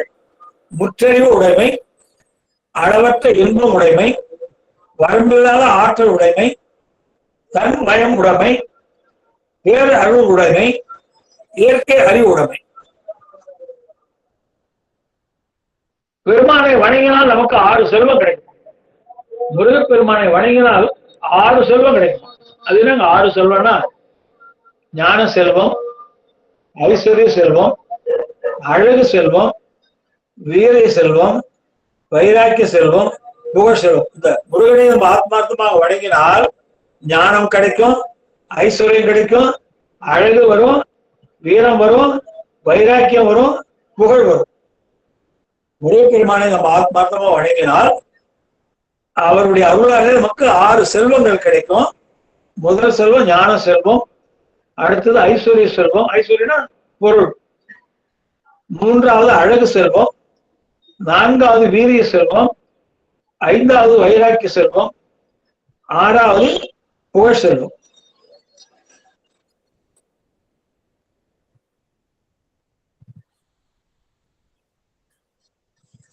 வள்ளி என்ற அந்த சொல்றோமே, வள்ளி திருமணம் சொல்றோமே, அப்படி தாற்பயம் என்னன்னா, வள்ளி என்ற ஜீவாத்மா பரமாத்மாவுடைய இணைவதே வள்ளி திருமணம். வள்ளி என்ற ஜீவாத்மா பரமாத்மாவுடைய இணைவதே வள்ளி திருமணம். நாம் எல்லோரும் வள்ளி என்ற ஜீவாத்மா. வள்ளி அவன் கவர்ந்தான். வள்ளி போன்ற முருக பக்தர்களை அவன் கவர்வான். பக்தர்களிடம் கொண்ட கருணையால் பக்தர்கள் மனக்குகையில வசிப்போம். வள்ளி திருமணம் சொல்றோமே, அதுக்கு விளக்கம் சொல்றேங்க. அப்போ வள்ளி என்ற ஜீவாத்மா பரமாத்மாவோடு இணைவதே வள்ளி திருமணம். நாம் எல்லோரும் வள்ளி என்ற ஜீவாத்மா. வள்ளியை அவன் கவர்ந்தான்.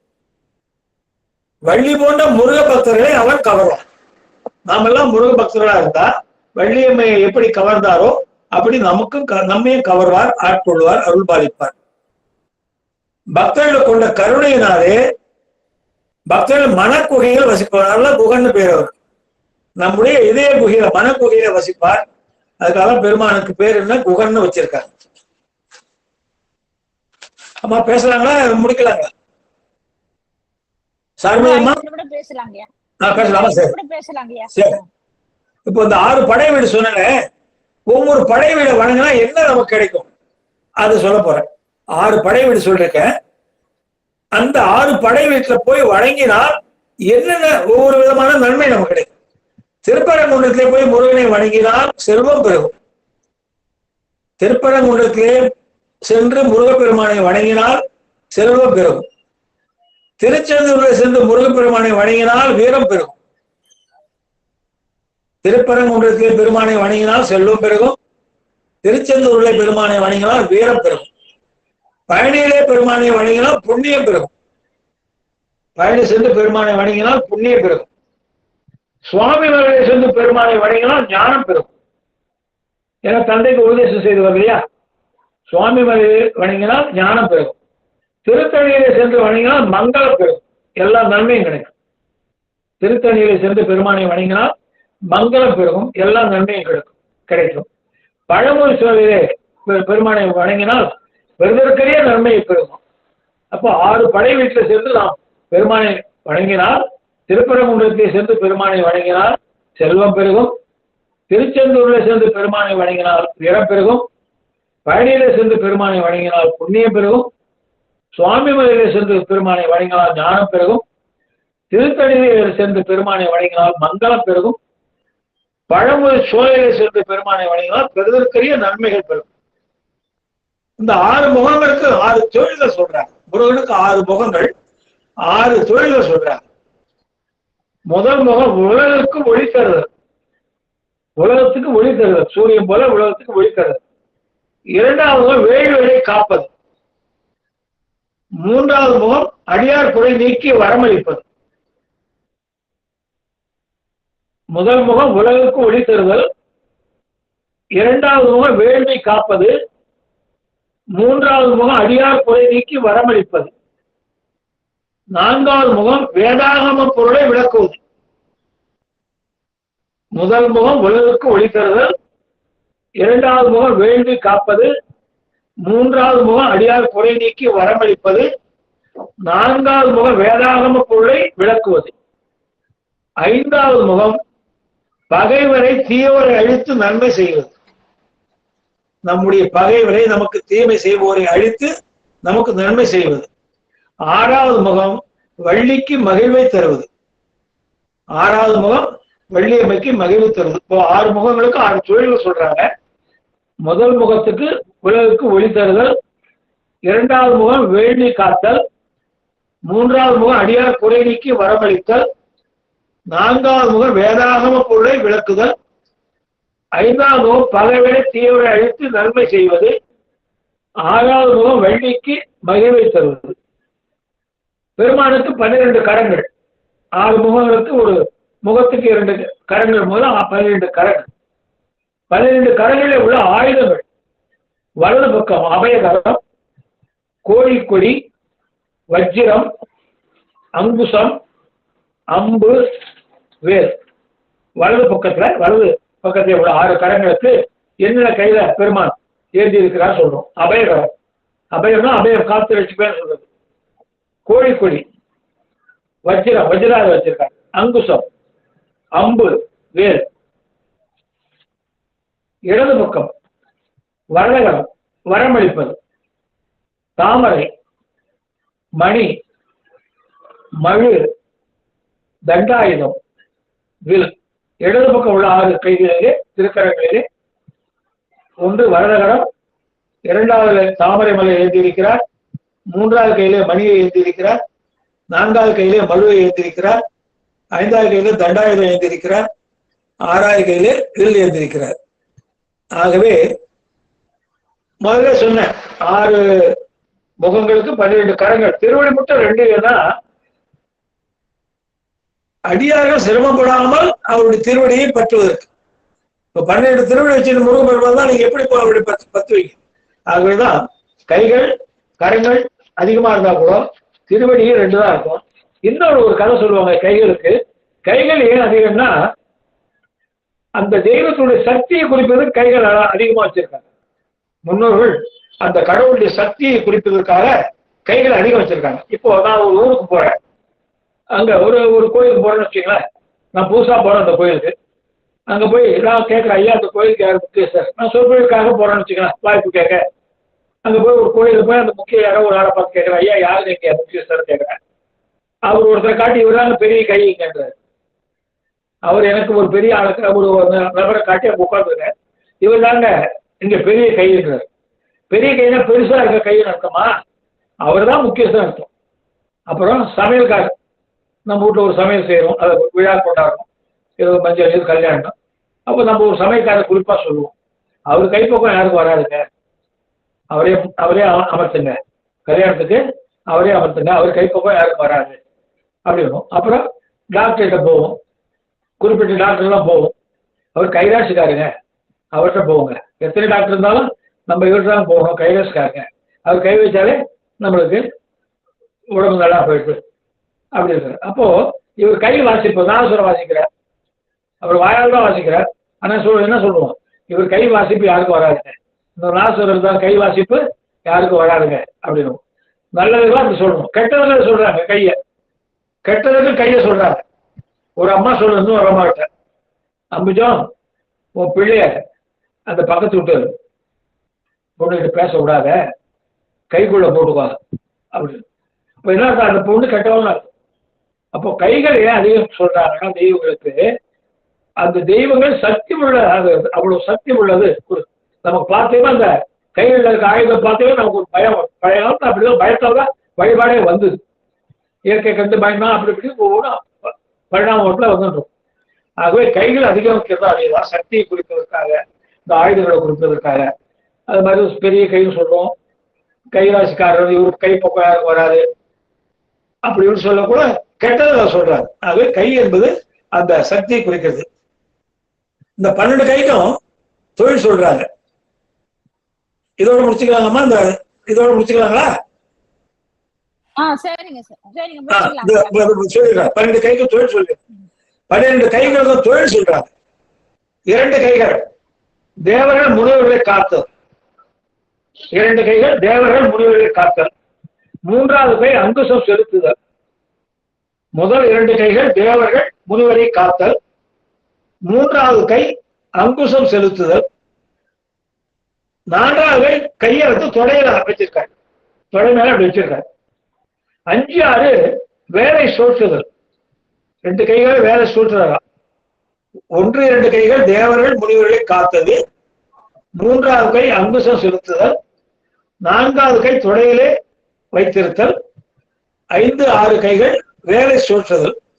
7வது கை முனிவர்களுக்கு பொருள் விளக்கம் சொல்றது. முனிவர்களுக்கு பெருமாண்ட வந்து முனிவர்களுக்கு வேதங்களை சிவாகங்களை அந்த பொருளை விளக்குவது. 8வது கை மார்பில் உள்ள மாலையோடு உள்ளது. இப்படி கையை மார்போடு அணைச்சிருப்பார், மார்பில் உள்ள மாலையோடு உள்ளது. 9வது கை வேள்வியை ஏற்றது.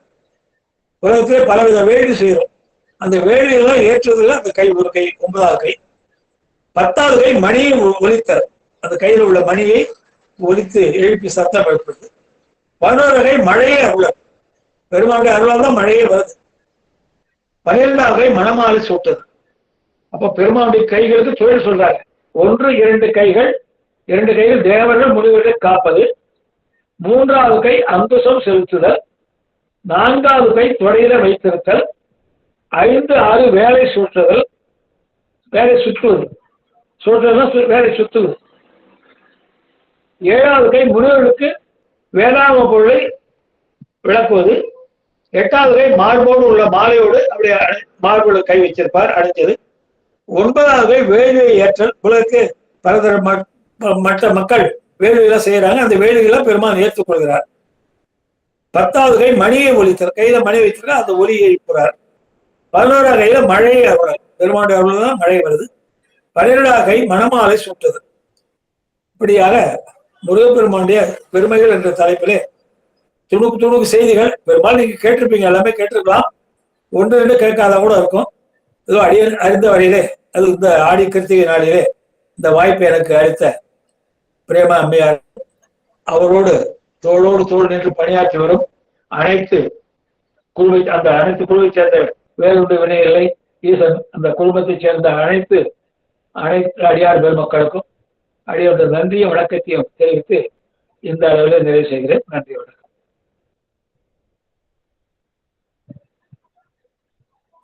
சிவாய நம. திருச்சிற்றம்பலம். அருமையான கருத்து. முருகனுடைய அப்படியே சிறப்பை பத்தி, பெருமையை பத்தி அவ்வளவு அழகாக விளக்கம் எடுத்து கொடுத்தீங்கய்யா. இருந்தாலும் ஓரளவுக்கு நீங்க சொல்லிட்டீங்க, ஆரம்பத்தை சொன்னீங்க, எல்லாம் தெரிஞ்ச கருத்தா கூட இருக்கலாம். ஆமா, இருந்தாலும் அவ்வளவு அழகா ஒவ்வொரு கருத்தா எடுத்து முதல்ல திருவடிப்பட்டது எது அப்படின்னு சொன்னீங்க. சிறப்பான ஒரு கருத்து. மயில், தேவர்கள், அருணகிரிநாதருடைய நூல் அப்படின்னு சொன்னீங்க. அந்த திருவடிப்பட்ட 3 இடம் 3. அடுத்து சக்தி, இச்சா சக்தி, கிரியா சக்தி, ஞான சக்தி. இச்சானா வள்ளி, கிரியானா தெய்வானி, ஞானம்னா வேல். அந்த வேலுக்கு எப்படி அகன்று நீன்று கூர்மையாக இருக்குன்றத அதுக்கு விளக்கம் எடுத்து கொடுத்தீங்க. அப்புறம் சக்திவேல், வைரவேல், வெற்றிவேல் எல்லாருடைய குழந்தைங்கலாம் பேர் வைப்போம் அப்படின்றத அதுக்கும் ஒரு விளக்கம் எடுத்து கொடுத்தீங்க. அருமையான ஒரு விளக்கம் அதுவும். அது அடுத்தது பிரணவ உபதேசம், அதாவது உபதேசம் பெற்றவர் யார் அப்படின்றத விளக்கம் எடுத்து கொடுத்தீங்க. சிவபெருமான், வசிட்ட தேவர்கள், அகத்திய முனிவர், அருணகிரிநாதர், அது பிரணவ உபதேசம் பெற்றவர்கள்ன்றது அதுக்கு விளக்கம் எடுத்து கொடுத்தீங்க. அப்புறம் விரதத்தை பத்தி, சுக்கிரவார விரதம் அப்படின்னா சஷ்டி விரதம், கிருத்திகை விரதம்ன்றத அதுக்கு விளக்கம்.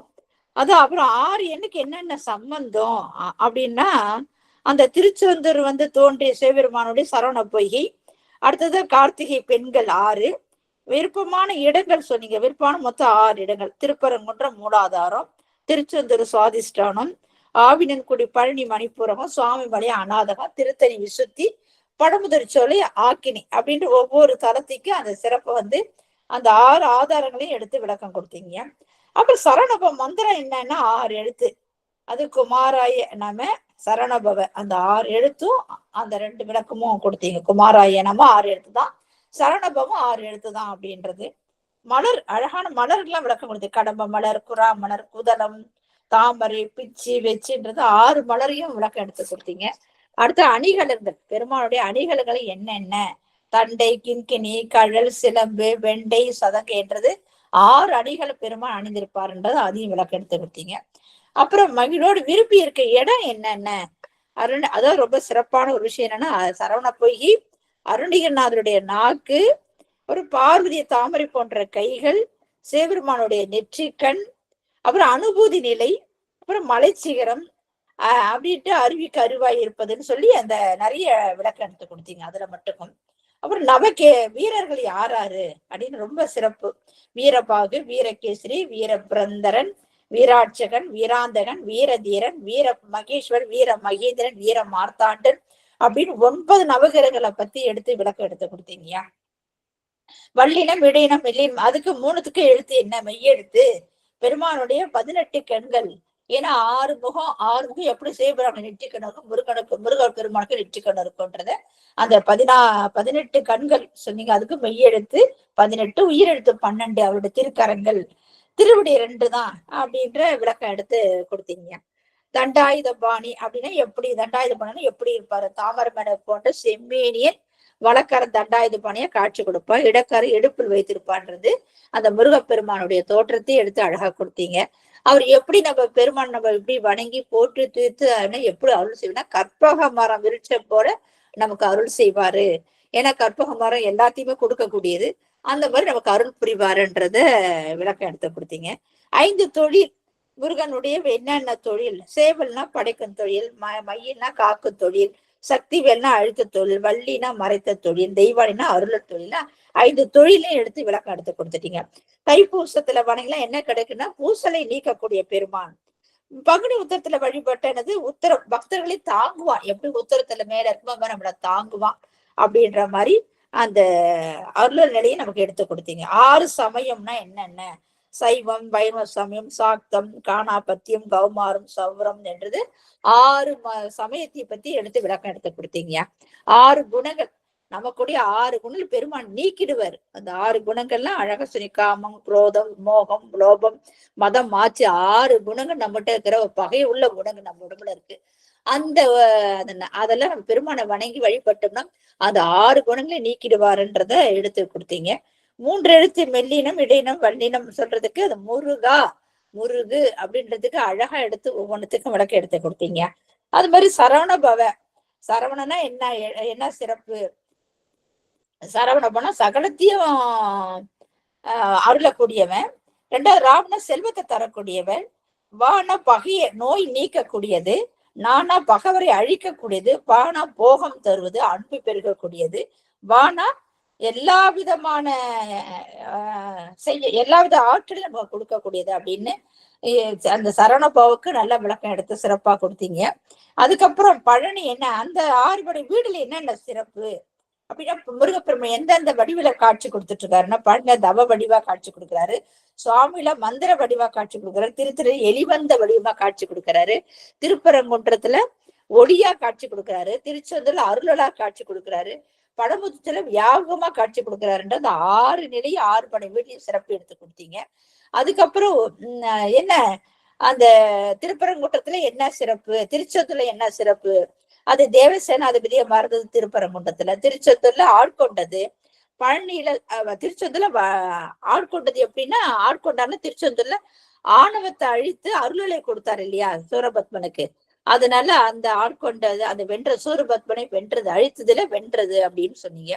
பழனியில ஆண்டியில் நின்றது, திருத்தணியில வள்ளியை மணந்தது, வள்ளினா இச்சா சக்தி, அது மாதிரி அதுக்கு ஒரு விளக்கம் எடுத்து கொடுத்தீங்க. இந்த 6த்துக்கும் ரொம்ப சிறப்பா பழமுதிர்ச்சொல்ல அருள் நடக்கக்கூடிய இடமா இருக்குது அப்படின்றது ஒவ்வொன்றுத்துக்கும் தளத்துக்கும் சிறப்பையும் எடுத்து சொல்லிட்டீங்க.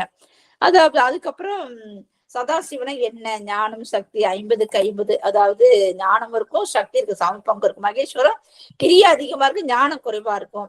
அந்த ஐயன் மாடுறதுக்கு 3 தொழிலும் செய்வாங்க, 3 தொழிலும் மாறிக்கொண்டே இருக்கு. அதனாலதான் ஐயன் படைத்தல், திருமால் காத்தல், ருதன் அழித்தல். அது ஞான சக்தி அதிகமாக, கிரியா சக்தி குறைவா இருக்கும் அப்படின்ட்டு ஒவ்வொன்றுத்துக்கும் வழக்கம் எடுத்து கொடுத்தீங்க. பெருமானுடைய திருவருள் இச்சா சக்தி எப்போதும் ஒரே நிலையில இருக்கும். அதனால்தான் அது என்னன்னா, அதுக்கு ஒரு விளக்கத்துக்கு எடுத்து சக்தி பாதை எப்படி அடையணும்ன்றத அது விளக்கம் எடுத்து கொடுத்தீங்க.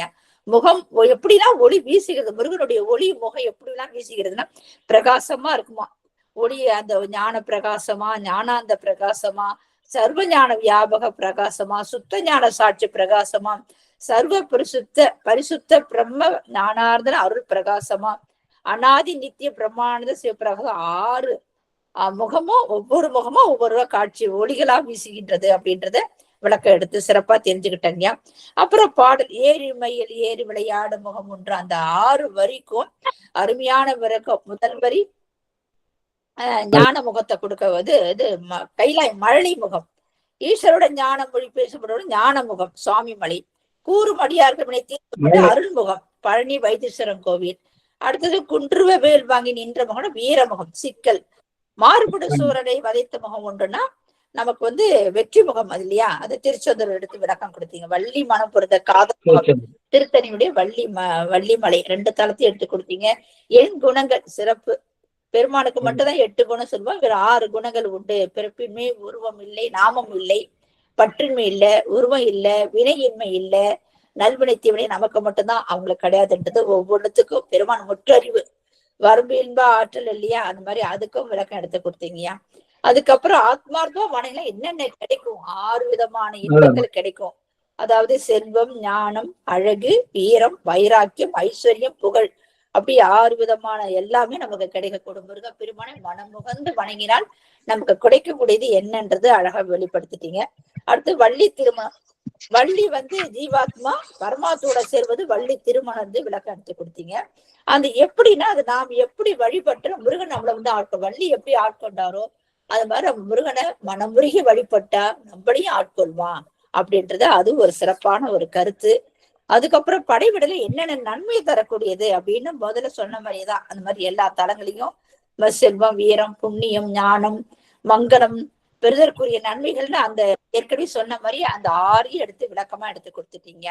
உலகத்துக்கு ஒளி தருவது, அதாவது பெருமானுடைய அந்த ஒளி எப்படி எல்லாம் தருகின்றதுன்னா, அது சொன்ன உலகத்துக்கு ஒளியா தரக்கூடியது, வேள்வியை காப்பது, அடியுள்ள குறை தீர்ப்பது, ஒவ்வொரு முகமும் ஒவ்வொரு ஒளி தருது. அந்த ஒவ்வொரு முகமும் என்னென்ன செய்யக்கூடியது அப்படின்னு, அடியார்ல குறை தீர்ப்பது, வரம் அளித்தது, வேதகமாகம பொருளை விளக்குதல், பகைவலை அழித்து நன்மை தருவது, 6வது முகம் வள்ளியம்மை மகிழ்வை தரக்கூடியது என்று 6 முகத்தினுடைய சிறப்பு எடுத்து கொடுத்துட்டீங்க. 12 ஆயுதங்கள் ஒவ்வொரு ஆயுதத்துக்கும் எந்தெந்த வலது கையில என்ன, இடது கையில என்ன அப்படின்ற விளக்கமும் சிறப்பான ஒரு விளக்கங்கயா. அதுக்கப்புறம் தொழில், அந்த தொழிலையும் பத்தி ரொம்ப அழகா சொன்னீங்க. 1, 2 தேவர்கள் முனிவர்களை காத்தலா இருக்கக்கூடியது, 3வது கை அங்குசம் செலுத்துவது, 4வது கை தொடையில் வைத்திருப்பார், 5, 6 வேலை சுழற்றுவது, 7வது வேதாகமங்களை விளக்குவது, அதாவது முனிவர்களுக்கு உபதேசம் பண்ற மாதிரி 7வது கை. 8வது மார்பில் வைத்திருப்பார். 9வது வேள்வியை ஏற்றுவது. 10வது மணி ஒலித்தல். 11வது மழை வருதல். 12வது மணமாலை சுட்டுவது என்று மங்களகரமாக முடிச்சிருக்கீங்கயா. ரொம்ப அருமையான ஒரு கருத்து. முருகனை பற்றி எவ்வளவுதான் நம்ம தெரிஞ்சாலும் சில கருத்தெல்லாம் புதுமையா இருந்தது. நன்றிங்கய்யா. நம்ம வேலுடைய குழுமத்து சார்பாக உங்களுக்கு நன்றிகளை மீண்டும் மீண்டும் தெரிவித்துக் கொள்கிறேன். இங்கே இருக்கும் அடியார்கள் சார்பாக உங்களுக்கு நன்றிகளை தெரிவித்துக் கொள்கிறேன். மீண்டும் மீண்டும் இந்த வேலுக்கு வந்து நல்ல கருத்துக்களை நாங்க நல்லா தெரிஞ்சுக்கணும் அப்படின்னு மீண்டும் மீண்டும் வருமாறு கேட்டுக்கொள்கிறேன். சிவாய நம்ம திருச்சிற்றம்பலம். வாழ்த்து பாடல் பாடிட்டு மற்ற அடியார்களுக்கு வாய்ப்பு உண்டு.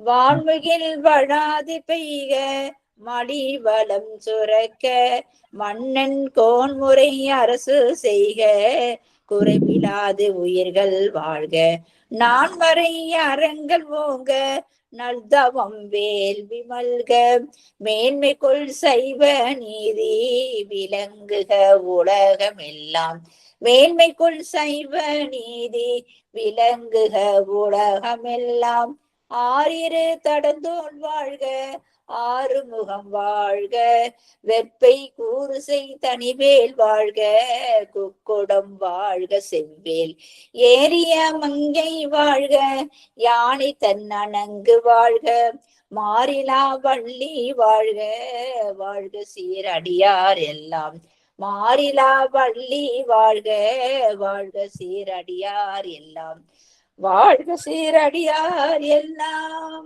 திருச்சிற்றம்பலம். வெற்றிவேல் முருகனுக்கு அரோகரா. ஞானவேல் முருகனுக்கு அரோகரா. திருச்சிற்றம்பலம். அடியார்கள் யாராவது பேசணும் விருப்பத்தா பேசலாங்கம்மா. யாராவது உங்க கருத்து சொல்லணும்னா கை தூக்குங்க, வாய்ப்பு கொடுக்குறோம். சிவாய நம. திருவடி வணக்கம் ஐயா. திருவடி வணக்கம் பிரேமா அம்மா. எவ்வளவு நல்ல நல்ல கருத்துலாம் எவ்வளவு அழகா எடுத்து சொன்னீங்க. ரொம்ப சிறப்பா இருந்தது. தெரிஞ்ச விஷயமா இருந்தாலும் தெரியாத விஷயமும் நிறைய இருந்தது. இதெல்லாம் எனக்கு எழுதுறதுக்கும் ஈஸியா ரொம்ப பொறுமையா ஒரு வார்த்தையா நிறுத்தி சொன்னீங்க. ரொம்ப சிறப்பா இருந்தது. எவ்வளவு விஷயம் தெரிஞ்சுக்கணும். உங்களுக்குள்ள இவ்வளவு இருக்குதான்றது எனக்கு ரொம்ப ஆச்சரியமா இருக்குது. பேராசிரியர் வந்தப்ப ஏதோ மேலோட்டமா கருத்து சொன்னீங்களே தவிர இவ்வளவு கருத்துகள் உங்களுக்குள்ள புரிஞ்சிருக்கத நீங்க பார்க்கும்போது அந்த முருகப்பெருமான் திருவள்ளுவர் தான் நினைச்சுக்கணும். ரொம்ப ரொம்ப சிறப்பு. ரொம்ப ரொம்ப ஆச்சரியமா இருந்தது ஐயா. உங்க மேலும் மேலும் பல நல்ல கருத்துக்களை எங்களுக்கு எடுத்து சொல்லி நல்வழிப்படுத்தணும். சரி, அதெல்லாம் முருகப்பெருமான் அருள்னு சொல்லுங்க. முருகப்பெருமான் தான், அவர் தான் உங்களை பிரேமா மூலமா கொண்டு வந்து சேர்த்தாரு. நீங்க வந்து இவ்வளவு தூரம் நீங்க பேசுறீங்க சொன்னீங்க. எங்க நல்ல கருத்துலாம் சொன்னீங்க. ரொம்ப ரொம்ப சிறப்புங்க ஐயா. திருவடி வணங்கிக் கொள்கிறேன். திருச்சிற்றம்பலம். சிவாய நம. நன்றிங்க ஐயா.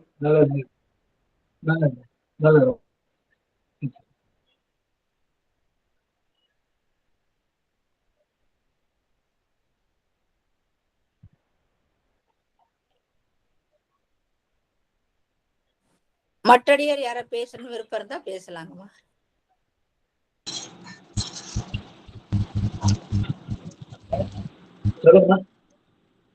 அருமைங்க ஐயா. முருகையனுடைய பெருமைகள் இன்னைக்கு பேசுறது அவ்வளவு அருமை. ஆனா நாங்க குறிப்பெடுக்கிறதுக்கு ஈஸியா இருந்தது. இன்னைக்கு ரொம்ப நிதானமா அழகா சொன்னீங்க. பாதி அளவு தான் குறிப்பெடுக்க முடிஞ்சது. மீதி நான் யூடியூப்ல பார்த்து எடுத்துக்கிறோம். மற்றபடி இன்னைக்கு நீங்க சொன்னதை அப்படியே ரிப்பீட் பண்ணாங்க பிரேமாமா. அப்படியே எல்லாத்தையும் திருப்பி சொன்னாங்க. 2 தடவை கேட்டதாக ஒரு நல்ல ஒரு புரிதல் இருந்தது ஐயா. முருகனின் பெருமை. சொல்லுங்க ஐயா. மொத்தத்துல இன்னைக்கு அருமை வகுப்பு.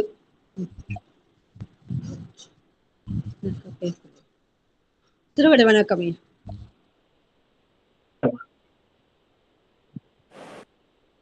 வேற யாராவது பேசணும் விருப்பம் இருந்தா பேசலாமா. திருச்சிட்டம்பலமா திருவடி வணங்கிறேங்கம்மா. இன்னைக்கு அருமையா இருந்ததுமா ஐயா பேசுனது. வந்து அடியனுக்கு வந்து முருகப்பெருமான் வந்து இப்பதான் வகுப்புக்கு வர ஆரம்பிச்சதுல இருந்துதான் கொஞ்சம் கொஞ்சமா முருகப்பெருமான் வந்து எப்படி காட்சி அளிக்கிறாரு என்ன செய்யறாருன்னு சொல்லிட்டு நமக்கு வந்து அது புரிஞ்சுது. இப்ப அவரோட முகங்களும் கரங்கள் 2 திருவடிகள் வந்து அடியார்கள் வந்து பற்றுவதற்கு எளிதாக முருகப்பெருமான் வச்சிருக்காருங்கன்னது எல்லாமே அருமைங்கய்யா. ஒன்னொண்ணுமே ரொம்ப அருமையா சொன்னீங்க. அந்த 5 தொழில் செய்யறாரு 5 முகங்கள்ல. வந்து 6வது முகம் வந்து வள்ளியம்மையை வந்து மகிழ்விக்கிறதுக்காக சொன்னது எல்லாமே அருமைங்கய்யா. குன்றுதோறும் எப்படி வீற்று இருக்கிறாரு, பழமுதிர் சோலையில வெள்ளி தெய்வானையோட வீற்று இருப்பது, இச்சா சக்தி, கிரியா சக்தி, ஞான சக்தி, அது எல்லாமே அருமைங்க ஐயா. எல்லாமே அருமையா பொறுமையா ரொம்ப நிதானமா சொன்னீங்க ஐயா. நல்லா இருந்ததுங்க ஐயா எல்லா கருத்துக்களும். சிவாய நமங்க ஐயா. திருவடி வணங்கிக்கிறேங்க ஐயா.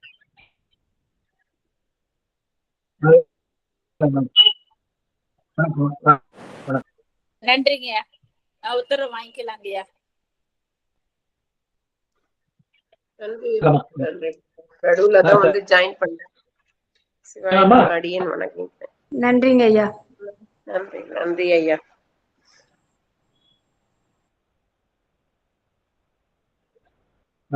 உத்தரவு வாங்கிக்கலாங்க ஐயா. சிவா உத்தரவு வாங்கிக்கிறேங்க ஐயா. பிரேமாமா